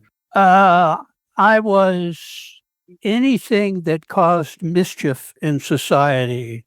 When I was younger and young enough to run away from the cops, I got into, hell yeah. Here in Atlanta, there was a place called the Metroplex, which was kind of, until the skinheads took over, it was kind of a punk showcase. Curiously enough, the guy that ran it was an old hippie. But that's how it goes sometimes. Oh yeah, it had people jumping from the balcony, and I got to see a lot of these bands from the relatively sedate to the Clash, several. Oh, that's times, awesome. Which always brought a riot. It was interesting. In Atlanta, you get a very unusual crowd.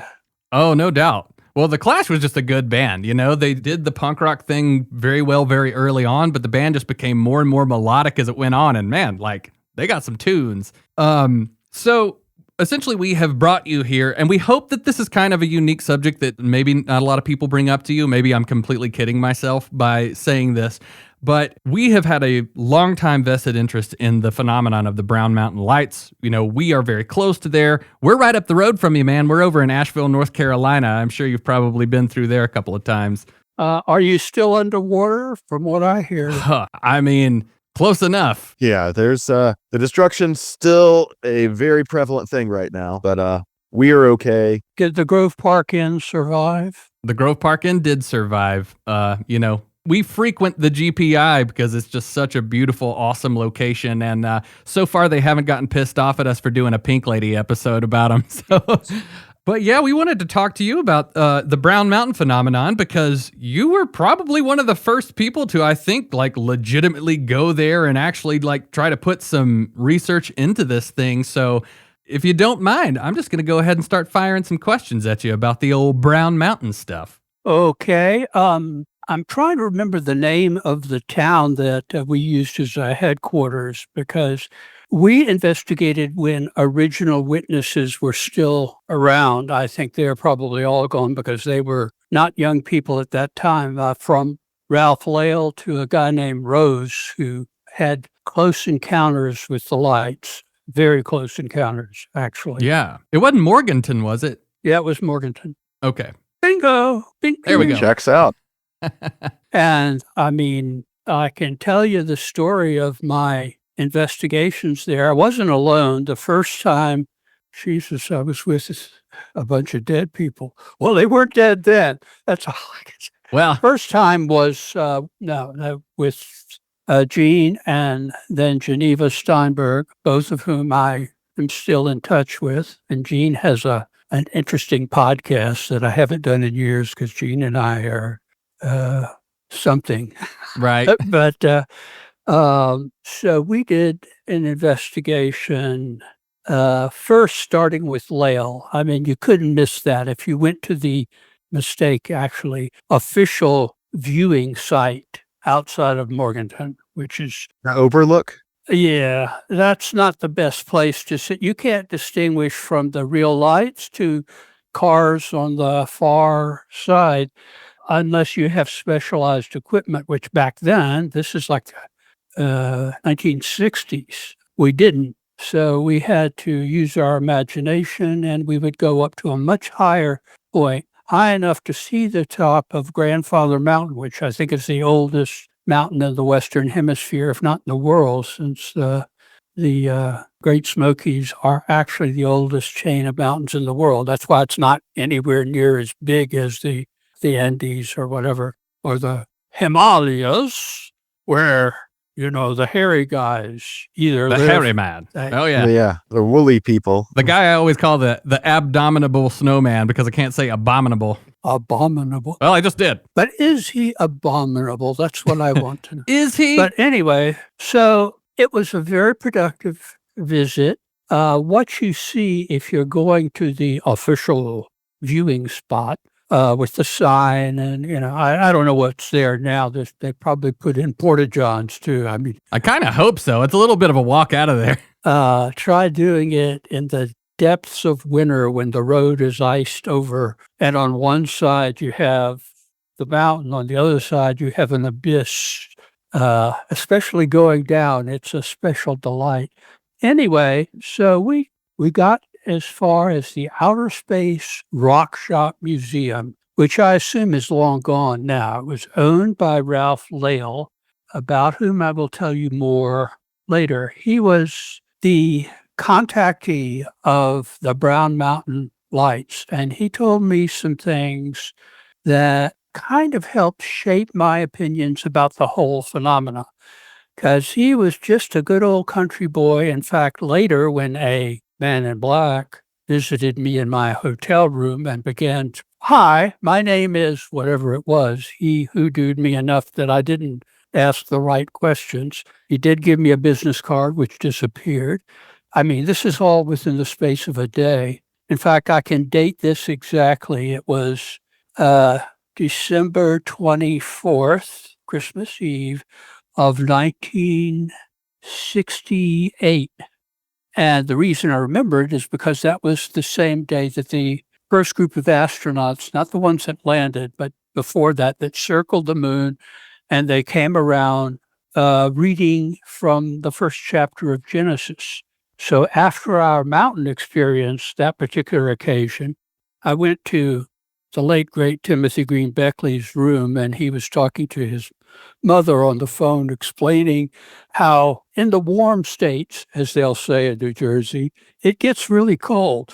And he's talking to his mom, and he has the TV on in the background, and I see whichever astronaut it was saying, "In the beginning, God created the heaven." And I thought, oh, God, they're reading from the Bible. They're probably stuck circling the moon forever. So I remember the exact date of that particular visit, but Yeah, no doubt. that was the more rewarding one. We went back and interviewed Lael again.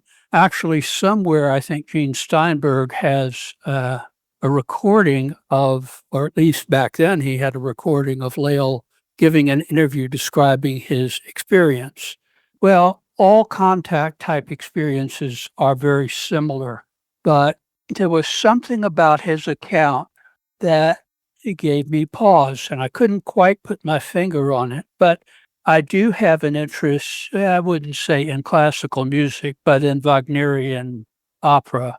At least I, know the plot of each. And Germanic operas are usually based on some folklore in Germanic history. And I'll get around to the point here. Just trust me. Oh, you're fine. There was an actual bard, or mind singer probably is more correct, that recorded an experience, well, not on a recording, obviously in the 1200s, but wrote an account, and it was later transcribed by monks who did all the actual writing during that period, that he had on his journeys through France and Germany, which was the Holy Roman Empire during the High Middle Ages. He had come to the Venusberg, which is German for Mountain of Venus. An interesting choice of terms to begin with, but at least among people that I know. But Yeah.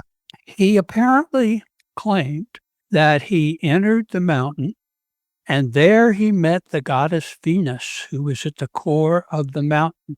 It's a real mountain. It's in, I think, what would be the eastern part of Germany now, home of the AfD to those people who follow the news.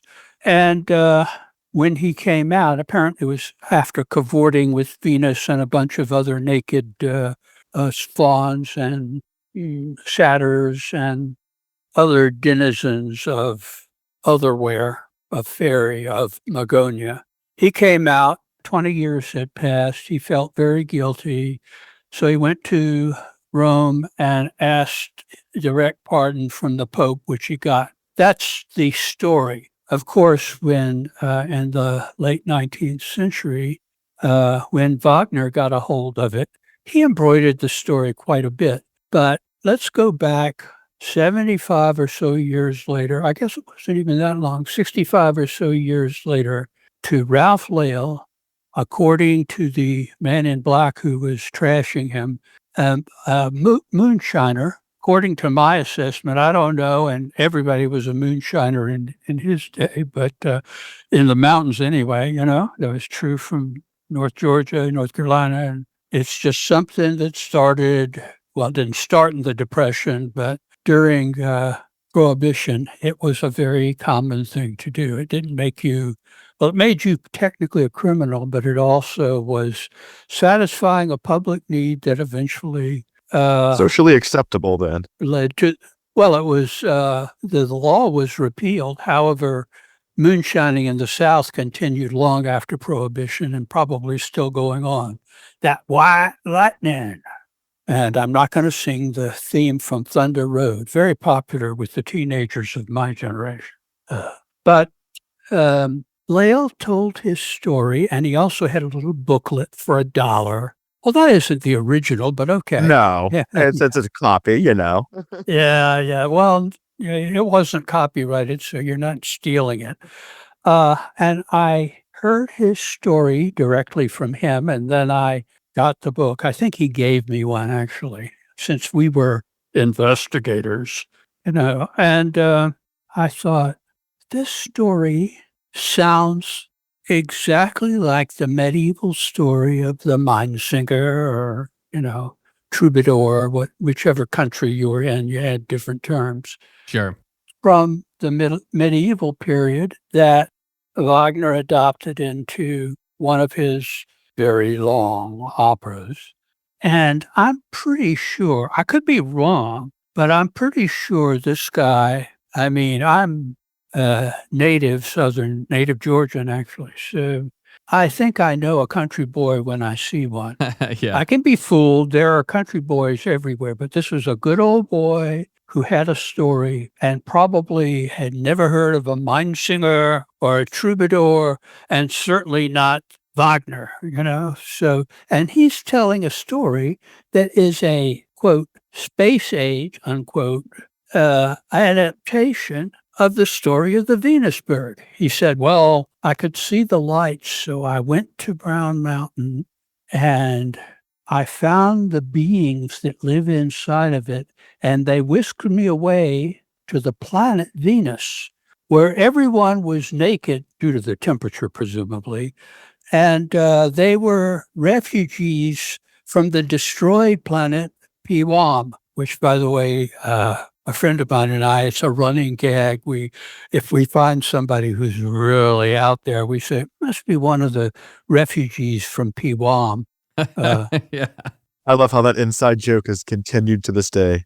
Well, Piwam is a very funny name. But anyway, other than Piwam, it's a duplicate of the story, again, adapted to the space age terms as was used during that period of time in the 1960s, because that was, the talk of the era. Sure. And I thought, well, if he's making this up, he's either tapping into something totally archetypal, and doesn't know it, or both are real experiences of the same sort. You go to the mountain, you're invited into the mountain, you go to Venus, the goddess in one case, Venus, the planet in the other, although the two, the planet is named for the goddess, presumably, among other things. And I think there is an underlying mythic quality to all the close encounter cases and contactee cases that bespeaks something beyond the type of people that have these experiences. Namely, they tend to be rural. There are exceptions like George Van Tassel, but they tend to be of limited education, limited background, and they tend to be absolutely sincere sounding about these experiences. The one that gets the most flack is George Adamski.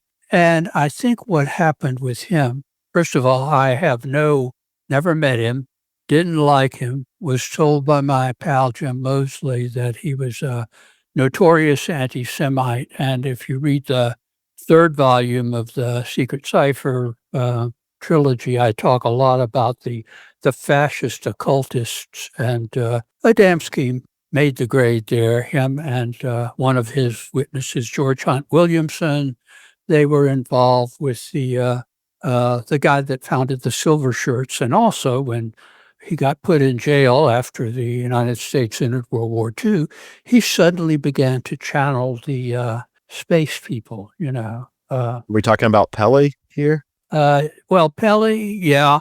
And then it sort of came to Mark and Elizabeth Clare Prophet. And there are still followers of that tradition today going to the holy mountain, which in their case is Shasta, where Yeah, apparently a lot of weird stuff goes on at Shasta. Yeah, Yep. It seems to be a hotbed there. a lot of weird stuff, but not any more than the stuff at Brown Mountain. The difference being Shasta, which is a real, Western Cascade type mountain, Brown Mountain is not as accessible. In fact, back in the day, the area between Morganton and Brown Mountain as such was used by the Green Berets as their training ground for their somewhat unsuccessful expedition to Southeast Asia. But nevertheless, interesting. rough country. Well, that's what I was going to say, is I think that was one of the things that had kind of sparked this idea, because there's a lot of people out there that I've heard some pretty wild explanations for what the Brown Mountain Lights could potentially be. And one of them is like, yep, that whole mountain's completely drilled out and there's a military base inside the whole thing. And I think that there's been quite a few people that have kind of posited that. I kind of find that theory to be relatively far-fetched, frankly. But there was definitely Green Beret around the area, so. And that's probably where a lot of that stems from. Well, people will say that it's automobiles with their headlights on, I don't know, near Gaffney or whatever is on the far side of the valley, or what would you call it? The gorge, the Linville Gorge. The gorge. It's on the far side of the gorge, friends, where you can get your moonshine. No, I won't go there. You probably can. But you probably can and probably have, but I ain't telling nothing. When you were at Ralph's rock shop, did you get to see the alleged alien mummy that he supposedly kept there? Of course. It was one of the things he showed, along with the special crystal that he had gotten from the Pewamians on Venus and that he brought back with him. Now, Jim Moseley, who before his UFO career had been a grave robber in Peru, amateur archaeologist is a kinder term, although, when you think about it, all of archaeology is grave robbing in a certain sense. Yeah, kind of. Whether it's done for science or whether it's done for profit. Jim was doing it for adventure. He didn't need the money. He was exceedingly wealthy. But he apparently at some point acquired I think it was pre-Inca mummy, and that eventually wound up in his, after he retired and moved to Key West, which I was a neighbor of his for a while, was in his museum. So the Rose Lane Museum, I think it was called, he donated all that stuff in his later years to, I think, the Historical Society in Gulf Breeze, which had been so good to ufology in that period. That's not the same place that they shipped the supposed Robert the Devil doll down to. I don't know if you've ever heard of him, but he's supposedly down there in a museum in Key West. He's a very haunted relic, supposedly. No. Actually, Jim only had in his museum stuff that he collected in the field. Yeah. There was a lot of it. He and his ghouls, as he called the local people that worked with him, he explained to me later when we were on a ghost hunt, he said, "You want to know how you find the graves of the Inca?" And I was inclined to say, "Not really, Jim." But we were checking out a cemetery next to Christ Church on St. Simon's Island, Georgia, which is a very haunted place. Oh, well, yeah, I've been there. Okay. Well, did you try to talk to the priest of the church? I did not. They have a revisionist history now that it's one of those things. Either I'm having a Mandela thing, which is possible, or they've changed the history. It was a relatively rare thing in America after the American Revolution, but it was an Anglican church still. And when I first encountered it, apparently a group of clergymen from Atlanta went down and went around the cemetery and saw ghost lights up close and personal. So that was in the Atlanta Journal-Constitution. So I got in touch with Jim, my friend, and another friend who had wheels, and we drove down there. It was an amusing, boy, I am jumping from experience to experience. Anyway, I'll just give you the short version of that now if you want to hear the story. Hey, you do your thing. We were walking on the graveyard, and he said, "Do you feel the give in the soil under your feet?" And I said, "Why, yes, Jim. I feel the give in the soil under my feet." He said, "That's the way you found the Inca and pre-Inca burial places, because if you bury something, it will have a softer consistency than the surrounding soil or, whatever, anything other than rock, I guess." Yeah. So I thought that was creepy, and I went off by myself and took a picture of a ghost. But that's about all I'm going to say about that particular occasion. If you don't mind me asking, do you think that you actually captured what you would describe as an actual apparition on film? Yeah. Wow. It has all the earmarks of something like that. And at the time, this is when Eastman Kodak was the place to go for film, because they had kind of cornered the market sometime in the, 1920s or something, with the little Kodak Brownie camera. I had one when I was a little kid, and it's a totally different era. But they had a person at their Rochester, New York plant whose only job was to look at anomalous photos and, using the no doubt state-of-the-art for that time technical equipment that Kodak had, come up with an explanation for it and have an explanation for my photo, and they got the original negative.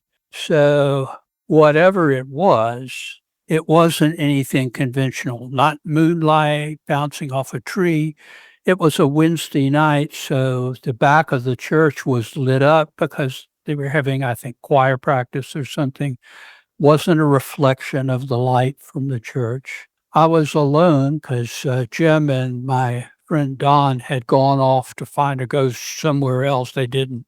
And Jim had said his famous words, "I guess I'm sort of a psychic negative." And I thought, well, I'll see you guys later.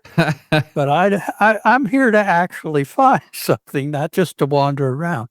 And that was the third location we'd gotten to. And we'd found nothing at either of the other two. So I was alone facing the church in the graveyard, and I thought, here it is. Click. A 1 second exposure on ASA 1000, very sensitive black and white film. Yeah. And there looked like a decomposing woman, which coincides with the story of one of the first priests of the Anglican church there, who was a newlywed. He and his wife lived there, and she died abruptly under mysterious circumstances, was buried in the graveyard, and from then on, people were seeing apparitions of her or of lights of her decomposing body, but this was 10 to 12 feet off the ground and looked for all the world like a decomposing female corpse. Female because you could tell the hair, what was left of it, and the clothing was Victorian era clothing. Now, I have no way of checking what she was buried in, but I suspect that was right on the money. And I had no preconceptions about that. If there was something there to see, I was expecting to see something like the Brown Mountain Lights up close, which I'll get back to. In fact, that's a great segue. I won't even tell you about Jim Moseley and the cop, but and how people from New Jersey really, really should not be talking to the cops in Brunswick, Georgia, or on St. Simon's Island, because they're apt to say things that's going to rile up the local constables, Right. Well, if that photograph isn't part of your secret collection, and if you ever wanted to share, I would be incredibly honored to see that, because that sounds like quite the image. If I can dig it up. Yeah. I've had everything digitized slowly but surely, except the family albums, which are my mother entrusted those to me. So I entrusted it to one of my sons now, Yeah. I mean, I tried, but there are thousands and thousands of photos. And after about 200, I got, I can digitize some things, but not everything. And that is digitized. In fact, I sent it to a second analyst in the Soviet Union, actually, and who had a similar job for the then KGB. And the analysis there was the same as the guy from Kodak. So, very interesting. That is, we can't find out what this is. And if you can go to the Wayback Machine and find my old website, on one of the pages is the second guy's analysis and the picture itself. So it was originally published in one of the last issues of Saucer News after Gray Barker bought it from Jim Moseley and refused to give it back, but Moseley wanted it back. Right. But so it was the cover picture from one issue or another. And most of that stuff, back in the day, everything was fanzines. They were just zines.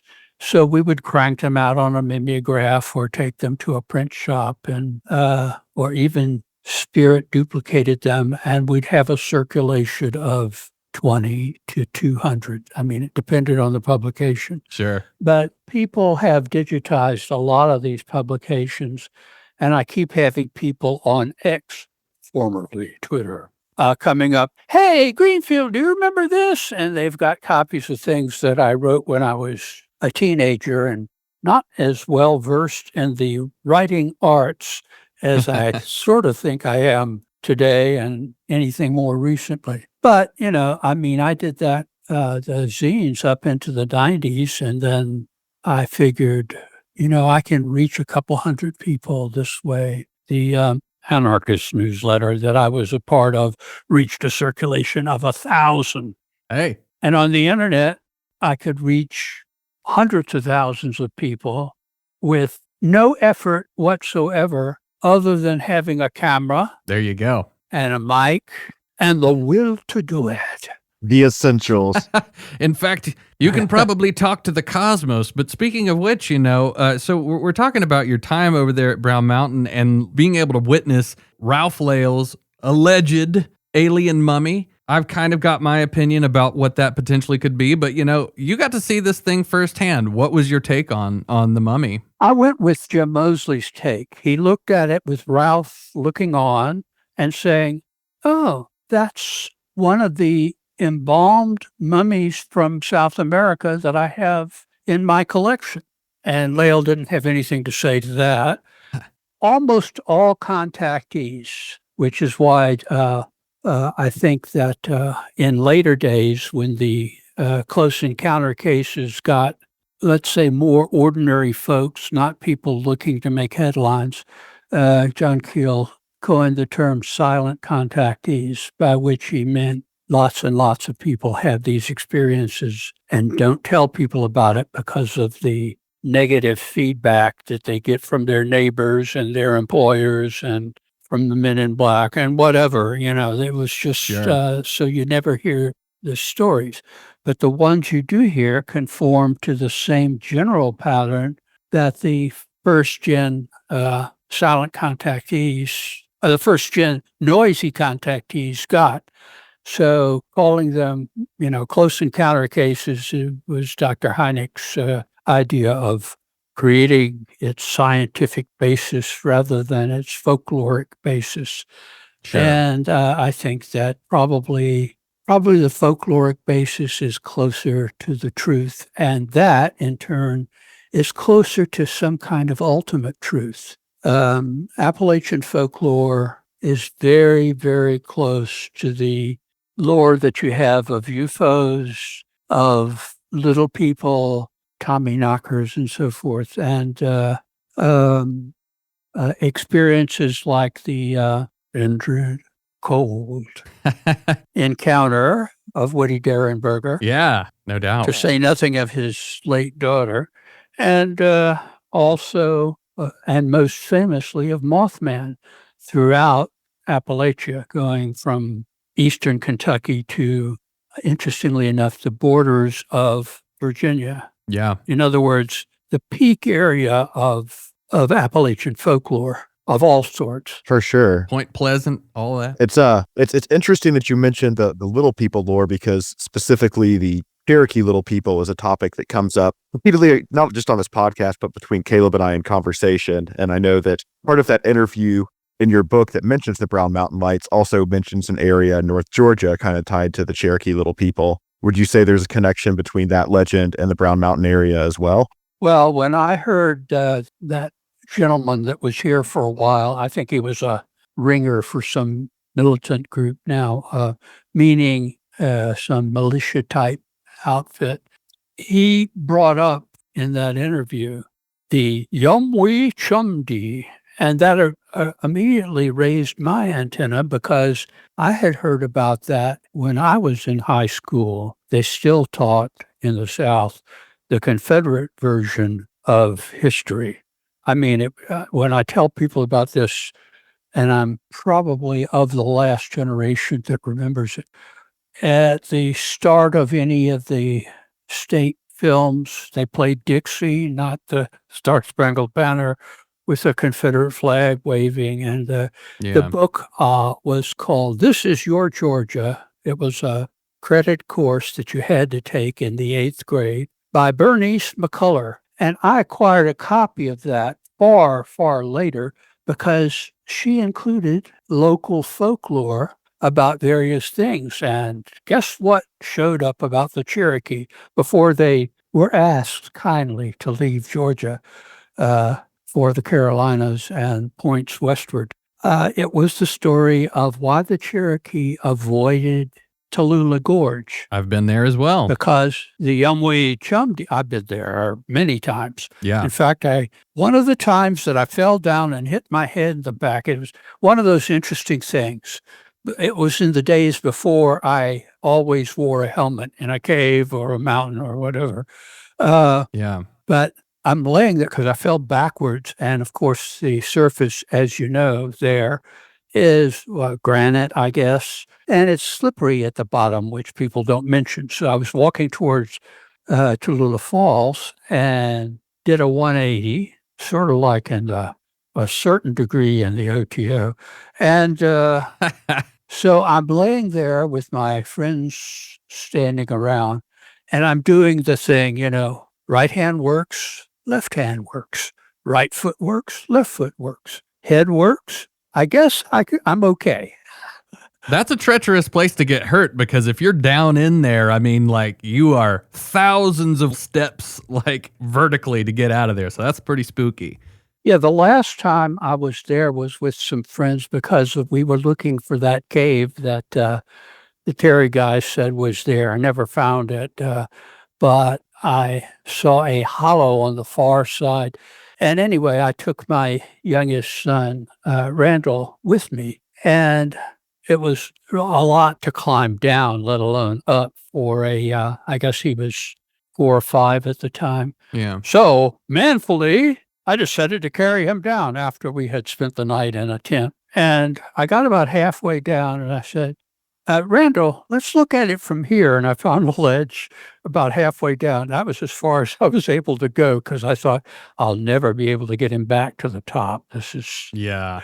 He got heavier and heavier every step of the way. Oh, no doubt. But that was a no-win expedition, unlike our other expeditions there. And I think the people that were with me were somewhat skeptical, and they were my students in the 90s, and they were a lot more impressed with the magical stuff we were doing at home than the stuff that we were doing in the field. But anyway, Right. So what I look for in all field research is if you have a sensational case like Ralph Lale or like John Reeves in Brooksville, Florida, you want to see if their story is out of thin air or whether there is a history of other phenomena in the area. So with Brown Mountain, you really don't need too much. All you need to do is decide whether Lale has embroidered on the lights, which are there unquestionably, and have been there, by the way, before the United States was there. It's like the Cherokee Little People in almost at Sabino Canyon. That's from my student days in Arizona. What is it? Tallulah Gorge, which is where they filmed Deliverance, by the way. Oh, yeah. I think I did know that. Not on the Calusa, on the Chattahoochee, which is I've done the Chattahoochee with the entire OTO lodge, and it's pretty tame, actually. Right. The Catoosa is not. So when you were in the Tallulah Gorge, you were actually there, like legitimately looking for a cave that you thought was potentially associated with the phenomenon of the Cherokee Little People? Yep. It's because after having read it in This Is Your Georgia in school and having bought the book because it has like a bunch of local folklore cases in it, I had, I don't know, maybe the Christ Church was in there too. I don't know. That was the one in St. Simon's Island. But along with her comments about the Ku Klux Klan, which were the Night Riders, no mention of the Klan, were handling. She was pretty delicate with her language. She was on the This Is Your Georgia TV program that came on after the Today Show. I think it was called Today in Georgia, now that I think about it. But she would, talk about how the Night Riders would protect people from it was really right out of the silent movie Birth of a Nation, which glamorized the Klan and was real popular in the White House during the Wilson administration. So, right. I mean, we're not going to go there. Anyway, but the point is, she talked about the Cherokee lore somewhat, but I never got any confirmation on that until the guy that caused so much mischief but was good for my books came in and said, oh, yeah. And I thought, well, if he's heard about this, he definitely isn't a Georgian. He's definitely not from the Deep South, and he definitely is of a very different generation because he, by his own account, was a Vietnam vet. And just for clarity, are we referencing Terry Wrist here? Yeah. Well, go give the whole name, Terry R. Wrist, which was clearly some of the flack that I've gotten is, well, we can't find his name anywhere on the internet except where you're mentioning it. And I said, well, find my name on the internet. When I knew Terry, you won't find Imagine on the internet except John Lennon's song. You won't find Ash Guy on the internet. And you won't find Spider Rainbow on the internet, which was who I was at that time. How hippie-ish can you get, Spider Rainbow. So in the interview with Terry in your book, he mentions a connection between the Shaver mystery and some of these areas like Brown Mountain. What are your thoughts on that whole connection between the two? Well, I think that, first of all, I knew Shaver pretty well. And for that matter, his publisher for most of his stuff was Ray Palmer, and I knew him as well. I had more like Palmer's opinion and less like Shaver's. That what Shaver was describing was honest. It was, however, and this also is in the Secrets of the Real Black Lodge revealed. In my opinion, the caves often are places where portals from another dimension, someplace else in the omniverse, so to speak, have their entrances and exits. Some of them are natural and have been in use for thousands of years. That's where the ley lines come from, and that's where a lot of ancient monuments find a crossing of telluric lines. I mean, that's a word that doesn't have any real meaning, except that there are power centers, and in those power centers, one is more likely to find a natural portal. But I have reason to believe that some entities know how to open these portals. So do magicians, by the way. And a lot of the phenomena, if not all of it, from Bigfoot to flying saucers, are in fact intrusions from some of these portals. So when I look at something like Shaver's experiences, I think he may genuinely have thought that he was in the natural cave, but beyond the mouth of the cave, he was in Magonia, otherwhere, the land of the fairy, whatever, and mistaking it for a place in our realm. And the same thing would apply to Lael and to Brown Mountain, which probably had a portal then. Now I don't know, but probably because people still see the lights. And as I was about to say, I've also got confirmation cases that I personally investigated. There was a guy named Rose, who was also a good old boy, but of a different school. Let's say a good old boy who lived in a very upper middle class environment, married with kids. And he did a lot of exploring in the gorge or the whatever. And he said he was always curious about the lights. But one night he was on one of the little paths that this I wouldn't know. I haven't been down in the gorge, but he was on one of the little paths that exist and have existed for a very long time. And there was a huge, we would call them orbs now in the jargon of the trade, following the path to where he was. And he was very quickly, he was an outdoorsman. He had the presence of mind to hide behind some brush, of which there is a lot there. And this thing stopped. And he said, I had the distinct impression it was intelligent and looking me over, deciding I wasn't of interest and moving on. Well, that story that bears authenticity. First of all, it's consistent with if the lights are just bouncing up and splitting apart, bouncing down, they must look different close up. Whatever you think about them, whether you think they're headlights, street lights, secret base in the mountain, good old boys with powerful flashlights, powerful, big mag lights,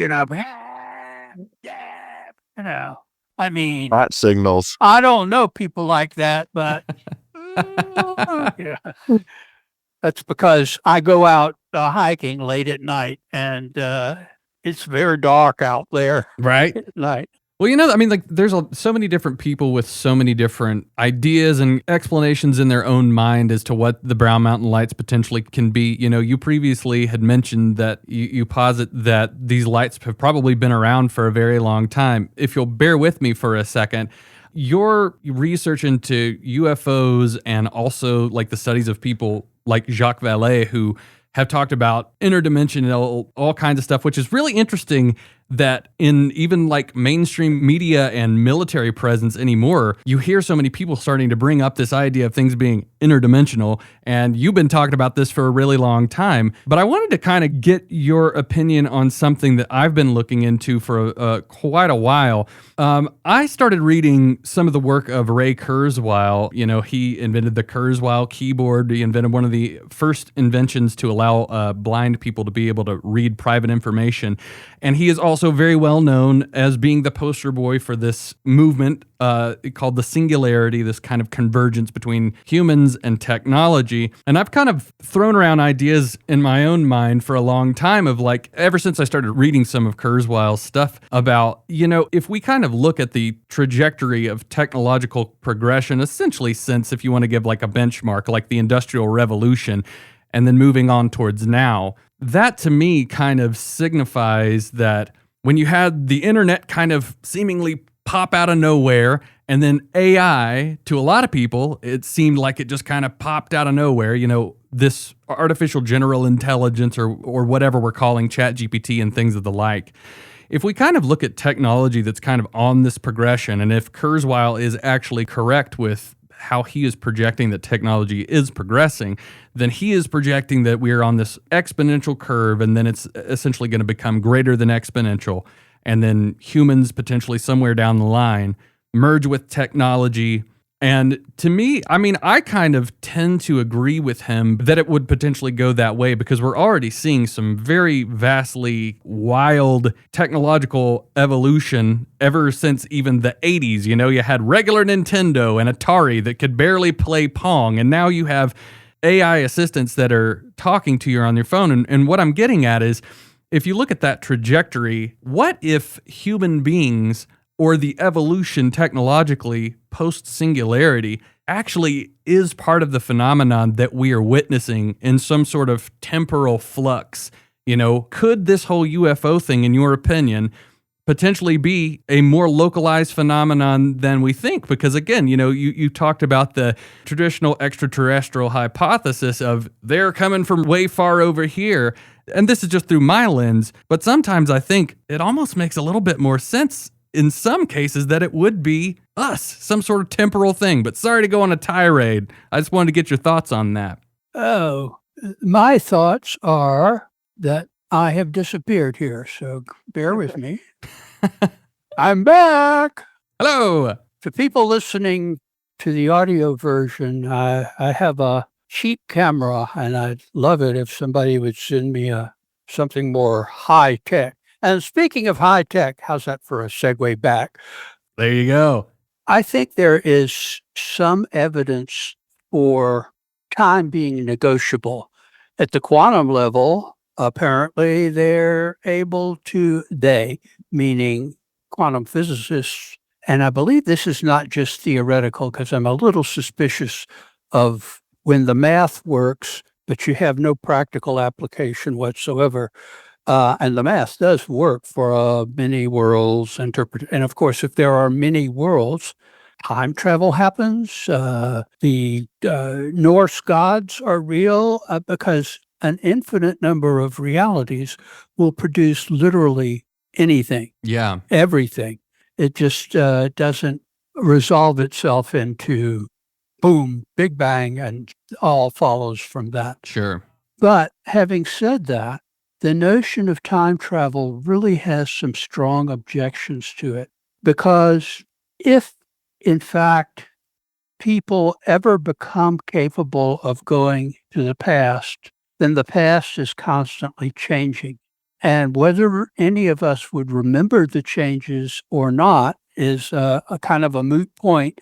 And it gets into that same space that people who think, oh, we're not what we think we are, we're really in the Matrix. Yeah. Which nobody said until the movies came out. And that's also an interesting idea, but it's certainly a philosophical idea, not a scientific idea, because, again, if reality is constantly changing, because in the future, human beings or post-human beings or whatever have mastered time travel, how could we ever know? Yeah. Well, we could say, well, they're manifesting as Bigfoot.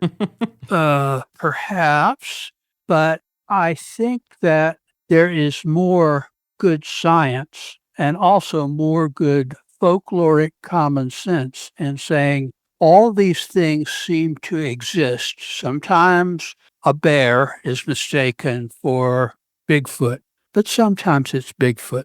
Sometimes it leaves imprints that no bear would have. But if it were actually this creature, it's just like UFOs. There are rumors of crash UFOs, blah, blah, blah, blah, blah, blah, blah. Aliens pickled at Wright-Patterson Air Force Base or in the dull space deep underground with the human-alien cooperation. And how come those B-1s look like flying saucers? Doo-doo, doo-doo. I mean, there's that, but again, that's the unprovable story. Whereas I think that there's stronger and stronger evidence that the folklore is based on underlying realities and that the science seems to be pointing towards gates to otherwhere. And I'll just leave it at that. Sure. I mean, there are some recent criticisms of the many worlds interpretation that I find somewhat persuasive, but it's a criticism of the math going nowhere. And also there's some cheating in the math. Negative numbers and imaginary numbers leave something to be desired in the concrete world. Yeah, didn't Terrence Howard just get in trouble for talking about that on Rogan? I don't know if you saw that, but I did. And if Rogan wants to invite me on, I know how to out-talk Rogan. No doubt. And I challenge him to a duel of minds. You hear that, Rogan? The gauntlet hath been thrown. Well, Alan, I do think the connection to folklore is pretty fascinating because, as Caleb mentioned before, Jacques Vallée, in my mind, this kind of brings a connection back to Passport to Magonia with some of the similarities between some of these contactee stories and traditional folklore stories that he kind of outlines pretty repeatedly in that book. Yeah, that was a game changer for me. And it's interesting. He had, with his wife, Janine, written a book before that it was a standard flying saucer book, the kind that I go, ooh, cringe, because they basically are chasing that long walk down an endless tube. Stay on, I command you. Hey, it worked. Well, it just keeps defaulting, and I now know I keep the cursor on the icon of the camera. So if the Black Lodge or Joe Rogan is trying to keep my image away, you can't stop me. I'm Alan Greenfield. Man, there is a sound bite for you right there. Or a glitch if you're actually... I do some on-the-air radio, and they still have rules about language, which I find annoying. Yeah. Because I like to be expressive, as it were. So where was I? Senior moment. I think we're talking about Passport to Magonia and how that was pretty instrumental. So I'm trying to think of the name of the original book. It was something of science, whatever, and it was your standard UFO book. Well, there's another long story about Gene Steinberg and Rick Hilberg and I getting kicked out of the NICAP office in Washington, D.C. and crying to Ray Palmer, and Ray says, well, why don't you come up to Amherst, Wisconsin? You'll be more than welcome here. And we said, sure. So we first went to Chicago as a jumping off place because Amherst is way out in the weeds in Wisconsin. And it was, Jim Mosley and Gene Steinberg and Rick Hilberg and I. And at that time, Vallée was known in inner ufology circles, but he had yet to publish a book on the subject. He was mostly known as one of the inventors of the ARPANET, one of the precursors of the internet we all know and either love or hate, or love-hate, as the case may be. And he had a copy of the advance of the French edition of what would become the book on scientific ufology.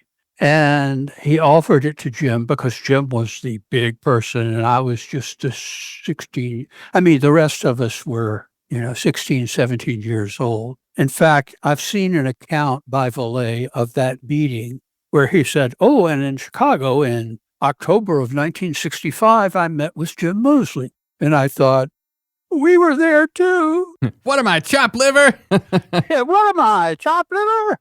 And he wouldn't understand that reference exactly because he's French. But anyway, we had a long meeting with him, and he was not on the spooky stuff, Magonia stuff at that time. And when his book came out, I thought, in English, by the way, Moseley had the same thing I had, high school French. So he pretended to read it and told me later, I didn't understand a word of that, but it looks like it's going to be a nice book. That was just Jim's way. And then we went on to Amherst and to Palmer's place, and Jim drove, and I learned how often the word is used by grown-ups because he must have used it 120 times on the way to Amherst, Wisconsin. Right. So that's just a little side note. So Vallée, this was October of 1965. I'm not saying anything negative about Vallée because I think he influenced me a lot. So if he forgot that I was at that meeting, I probably had acne or something. The reason I remember it is A, he was an impressive person, and B, the next day we met with Dr. Hynek, who was still the Air Force advisor who had become a turncoat. He had reevaluated and decided that flying saucers were real. And the Air Force, in all of their generosity, fired him after that. And he became independent with Vallée. That was the Center for UFO Studies. I don't know if that still exists or not. Yeah. It was basically three scientists, trying to take up the slack that supposedly the military had abandoned. Yeah, their website's operational still, at least. So my original website. I just hope that the Medmenham Abbey 2000 site isn't still available on the Wayback Machine or anywhere else. It seemed like a good idea at the time, sort of like Spider Rainbow, Yeah, well, I thought that was secret, but one time during my 20 years as a slave of the OTO, the Grand Poobah of the OTO was visiting me and had brought one of his music friends. He fancied himself a musician. He actually was a fair guitarist and occasionally jammed with Psychic TV and was a good friend of the late, speaking of human-machine hybrids, Genesis Paorge, who I think got one machine transplant too many and went to an early grave, as people who do that sort of thing probably will do. Yeah. So anyway, he introduced me to his friend as Spider Rainbow, which, by the way, violates one of the rules in the OTO to keep your secrets secret, but that's sort of par for the course. So I thought, well, if he knows it, shit. Certainly the powers that be probably know it too. the secret's out. Yeah, secret's out. So I don't know if you could look up Spider Rainbow, but you certainly, now there are people who claim to be Terry, and I argue that, look, Terry was older than me, and that would make him in his 80s now. So maybe he's gone on to whatever award he's entitled to, or maybe he's much more likely he didn't carry that name with him any further than the guy he met in North Georgia that was in Hellier, who said he'd met him, and he said, "Oh no, it's not Terry Rist, it's Terry Rice," in a disinformation campaign of his own. So I don't know what the man's name is. Interesting. In that group, if you knew the names of other members, you didn't disclose them to any third parties because we were into some mischief. Sure. Valid. So jumping back to Terry while we're on the subject, in that interview in the book where Brown Mountain's mentioned, Terry kind of goes on to describe how he used the cipher to allegedly track down and locate Indrid Cold. Do you think that the cipher could be used in a way to reveal anything about the Brown Mountain area specifically? Absolutely. I think the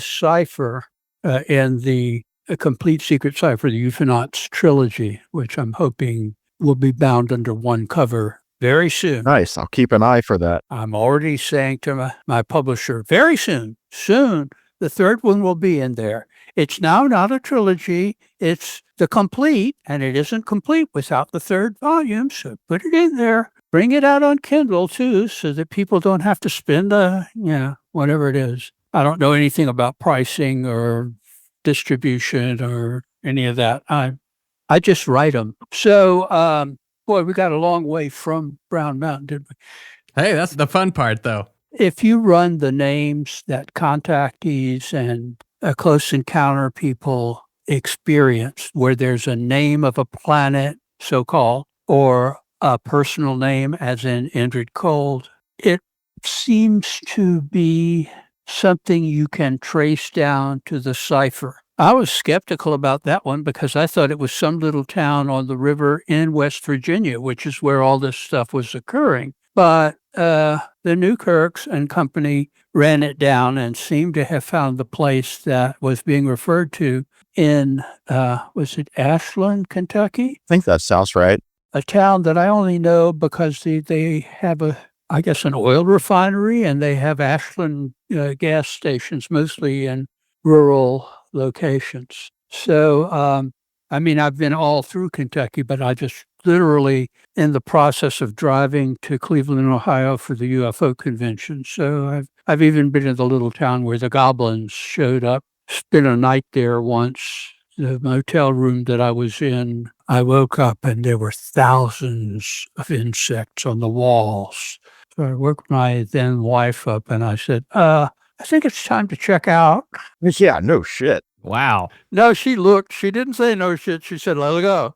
We piled into the car and took off and made Cincinnati in no time, made Cleveland as rapidly as we could. It was very creepy.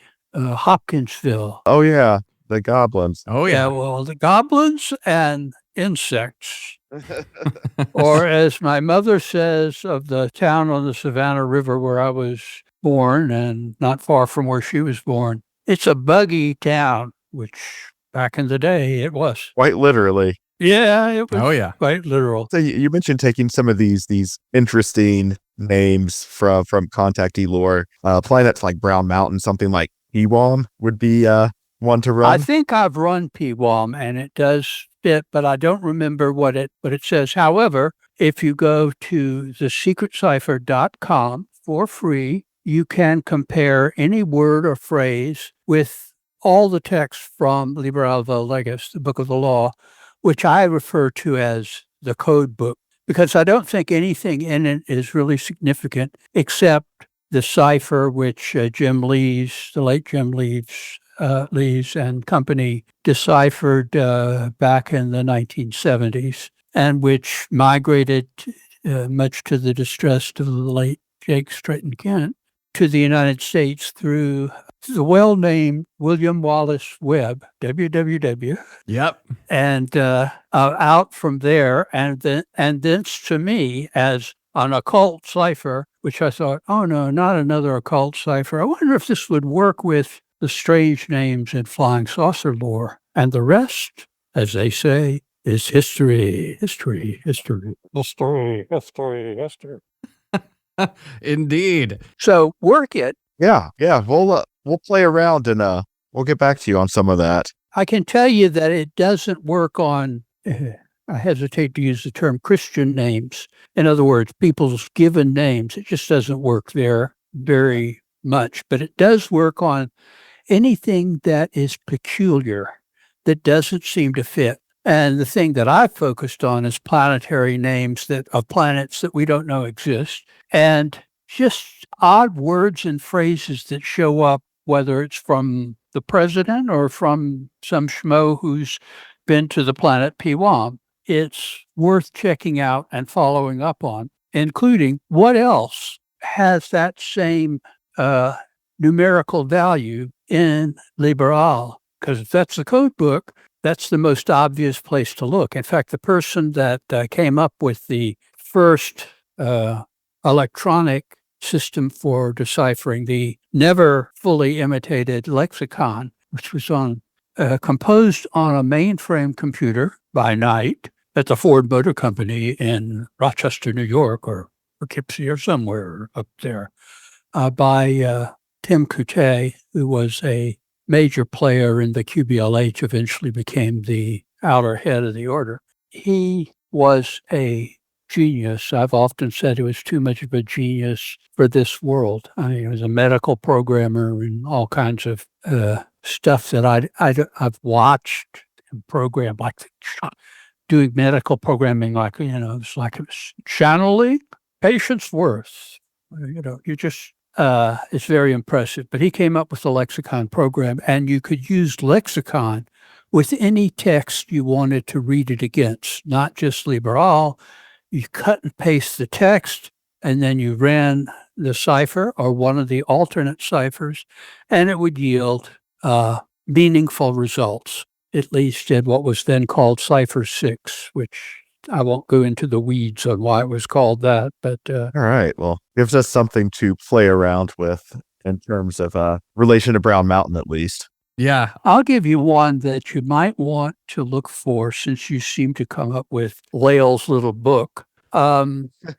If you're a collector of strange and rare documents, there's a one-shot magazine with many, many typos in it called The Sistrum. It was the official journal of the QBLH for a very short period of time, and includes Tim Coutet's, under one of his pen names, I guess, account of the discovery of lexicon and how it works with the cipher. Well worth the effort. I think I had a little article in there too. Okay. But whoever did the proofreading, the Black Lodge probably had a hand in that. Noted.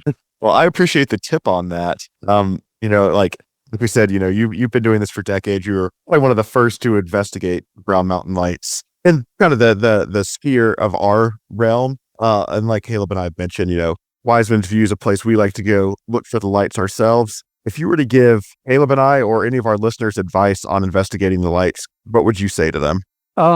It depends. Are you guys conversant as outdoorsmen and or spelunkers? Oh, I've outdoored and I've spelunked. Okay. One is, if you find a cave, first of all, you should take a more or less professional full-time spelunker with you. Yeah. And you should have appropriate equipment with you, and somebody who knows that you're there, who isn't going in with you, just in case you wind up on the planet Piwam, which was destroyed long ago, or in case there's something more mundane, like a cave-in, or a Diro who is hungry, very hungry. A hungry Diro says, "Oh, come on in. Yeah, we have all the delicious stuff down here. You want to be in the sex machine?" Okay. Yeah, I'll come in. Boys, time to eat. Okay. No one. Second, I don't know what the laws are in North Carolina, but take a gun with you. I gave the same advice to people who were doing field research who, I don't know, did not have the code of the woods with them. And I said, and you go unarmed into these situations, huh? Well, that's a new one on me. I don't. That's not the way I would handle it, but I would say if you're going into that area of the woods or the Vietnamese jungle, which is apparently what the Green Berets equated it to, be appropriately equipped. And if you're not, the best thing to do is get yourself a really, really high-end camera. Go up to the highest place you can find that you can see Brown Mountain from, and at night, and be prepared to stay for the long haul. It would even be a good idea to have camera mount and also somebody there who isn't associated with this field, who is reliable as a witness, because there's been a lot of, the Brown Mountain Lights have been around on the positive side since the colonial settlers had not yet arrived in the Americas. So that being the case, there are not any of the natural explanations that have been put forward, whatever they are. There's always the possibility of some other explanation, but they're as old as the hills. Yeah. So, in your opinion, do you have just your own opinion as to what you think they are? Or do you think the jury is still out because it's just such an odd phenomenon for you? Oh, no, I think that there is a portal in Brown Mountain or in the immediately adjacent area. And people that stumble across it are the people that report these really, really strange experiences. There are also people that have disappeared, never to be seen again. So, sure, a modicum of caution is certainly called for. And I would hate to see people who are amateur ghost hunters going, oh, yeah, let's go into Brown Mountain. You need to see the Brown Mountain episode of The X-Files where they get eaten by the mountain. Right. Oh, I've definitely seen that. Like a green goo or something, right? Yeah. I think that was definitely not filmed at Brown Mountain. The externals were, I think. But okay, cool, yeah. The inside, the mushrooms that ate them, and yeah, that was no doubt filmed in Vancouver, where the whole series was filmed. You're not kidding, though, about being safe down that way, because if you're at Wiseman's View and you're looking across at Table Rock there, I've been all over Table Rock many, many a time for many, many years, and there are places right next to Wiseman's View that if you wander off the trail a little bit, your ass is falling down a ravine, like a straight drop to your death. You ain't surviving that thing. And also on Table Rock, there's been multiple people that have fallen off those things. And, my brother and I climbing all over the place, we grew up in the mountains, grew up in the woods, and we would kind of go some of the path less traveled over there on Table Rock. And there are some straight drop-offs to where if you were wandering around in the dark and didn't have a powerful flashlight like you were talking about, you would legit go off the side of a ravine. So please keep that in mind if you are deciding to do any sort of paranormal investigation of your own at Brown Mountain. It can be an intensely treacherous place. Oh, yeah. Been there, done that. Yep. Got the T-shirt right here. I'll tell you that story. So that I mentioned Christmas Eve, 1968. Jim's little daughter, Betty Mosley, she's little then, she's a grown-up now. Who else was with us? Tim Beckley of St. Tim of Beckley, as he is now an ascended master, and moi in the back seat. Go up to, what is it called, Wiseman's View? Yeah, Wiseman's. Yeah. Okay, so we're up there from around 9 p.m. on Christmas Eve. And we did indeed see the lights in just the same way that, most people see them, up and down across. And we were there as a byproduct of doing these interviews, not in particular to see them at a distance, because once we'd interviewed Lael and Mr. Rose and so forth, we were aware that they weren't just some kind of orb phenomenon, that was the way they looked from a distance. And as we descended the mountain, Jim Mosley at the wheel, and I must say, I knew Jim from the time he was 34 to the day he died at 80-something. I don't think I ever knew him to draw a sober breath. It just wasn't part of his, shall we say, gestalt. So he's driving, and we're going down, and the road has iced over. And you have to visualize, I assume there's a guardrail now. There wasn't then. We're going down the long incline back to our motel, and I'm on the right-hand side, so I'm looking at the abyss and noticing that the road is iced over, and we didn't have snow tires or anything, or chains or any of the things that you need under those circumstances. So I thought, well, we'll be part of the ufologists that died prematurely and disappeared without a trace. But we managed to make it down, and that was when we went to Tim's room and watched the astronauts come in. I'm going to tell you a little follow-up there. I went back to my room at some point, probably at 4 a.m. or something, and I had a separate room, unannounced. I don't even know if the guys I was with knew my room number. So I woke up the next day, we got up, and I think I was waiting for them to wake up, and there's a knock at the door of my room. And I thought, who the knows that I'm here? And I opened the door, and there was a well-dressed man, only he was dressed all in black, perfectly normal looking, looked like a human being, not like some of the men in black, like, oh, pasty paste, I'm from the Air Force, don't talk about this.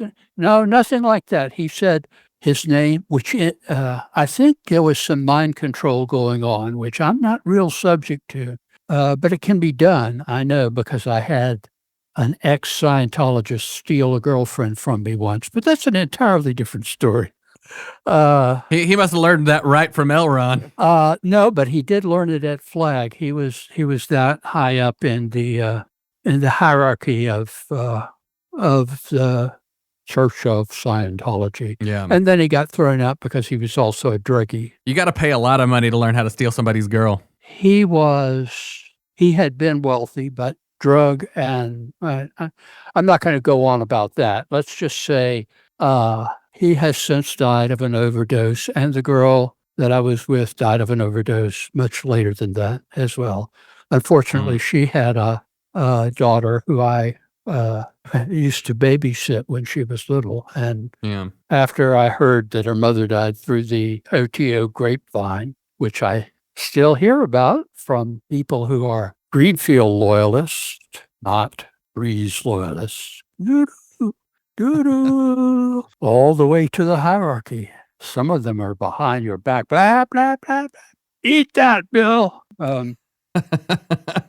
Anyway, so refresh me again. Well, I think you were talking about your strange visit from the potential man in black. Well, he wasn't potential. He was definitely. Oh, the man in black. First thing I did was take his card, which I lost or it vanished, got his name, which I promptly forgot, and didn't ask the sort of question that Alan, the intrepid field investigator, would ask, like, how the hell did you know where I was staying? And how the hell do you know who I am? Yeah. Let alone what I was doing yesterday. But there was a table in the room. It was a suite type room. And he sat down, I sat down, and he starts in on dumping on Ralph Lale. And I don't think I even had the thought, how the hell does he know that I ever saw Ralph Lale, let alone that I just interviewed him yesterday, a day before. And he starts saying, oh, you shouldn't believe anything Ralph Lale says. He's a moonshiner.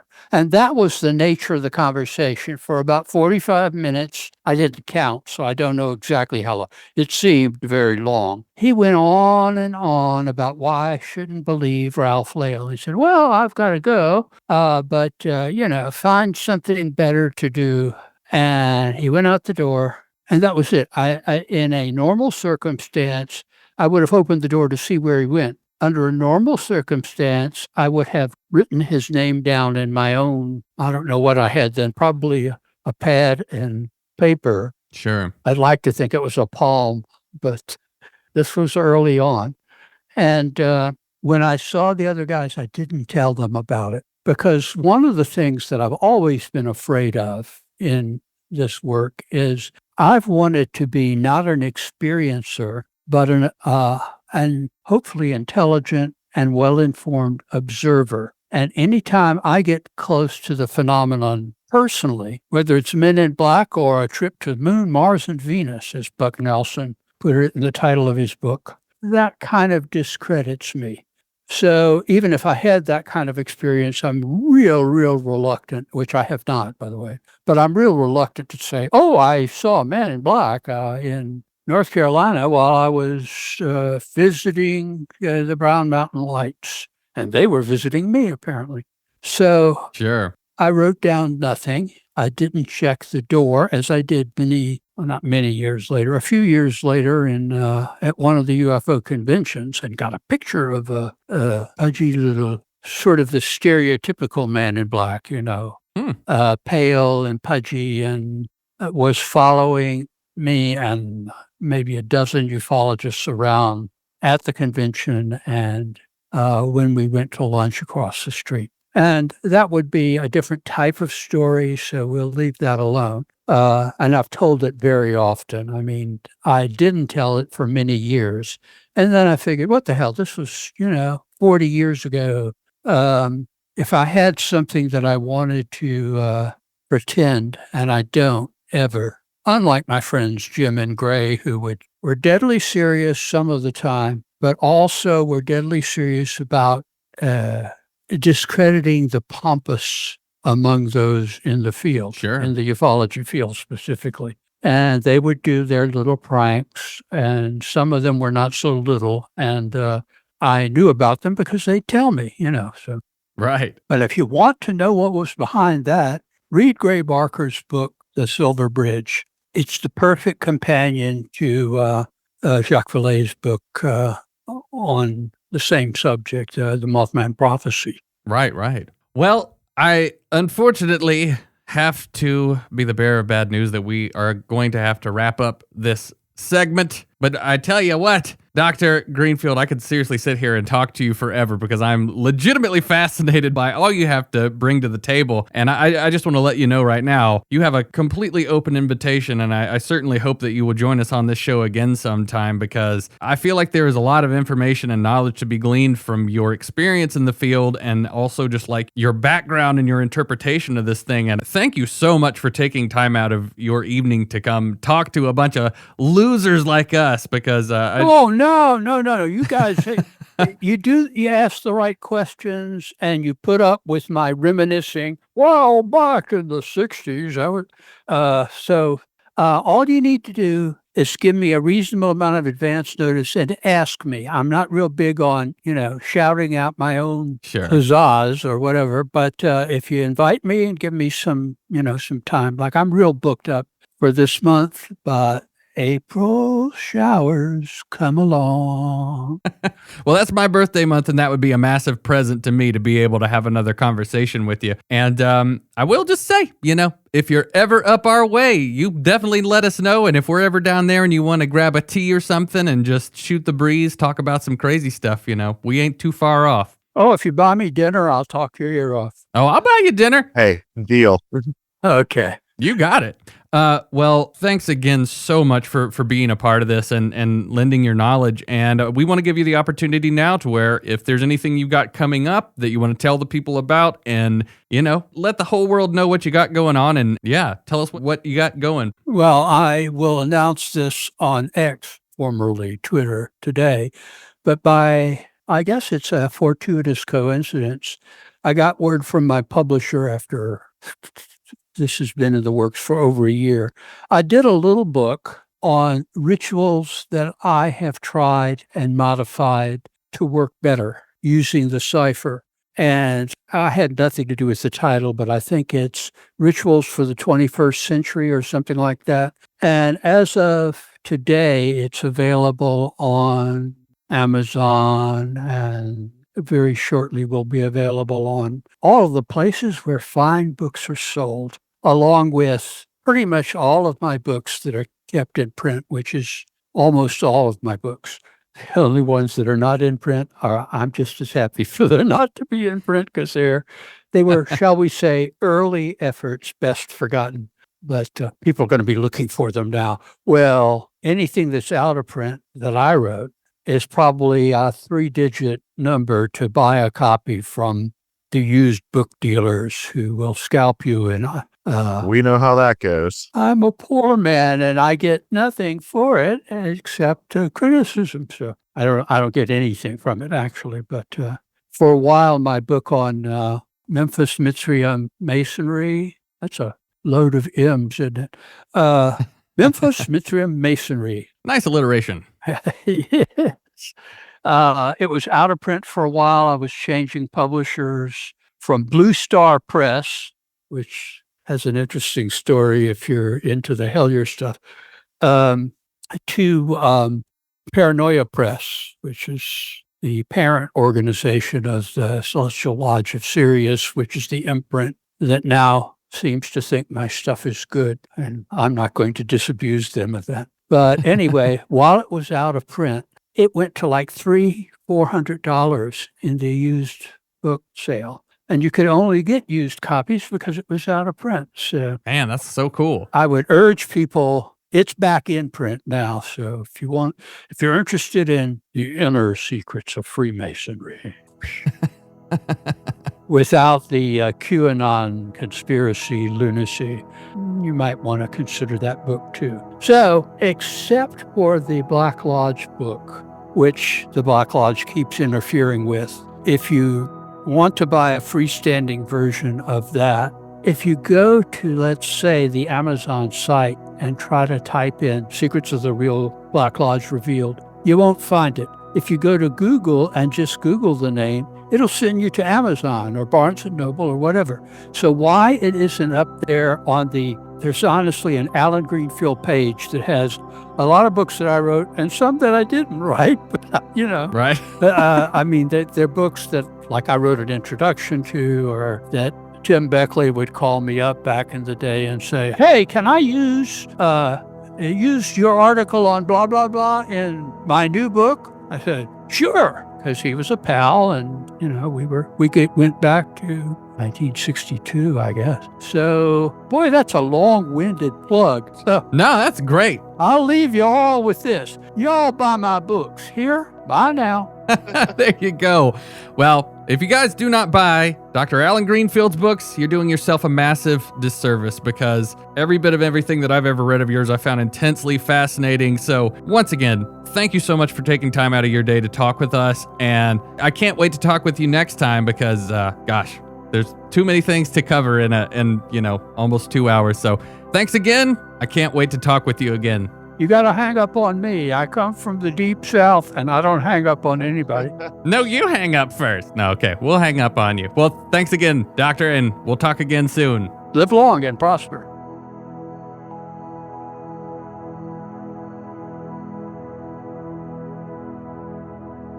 You can't stop me.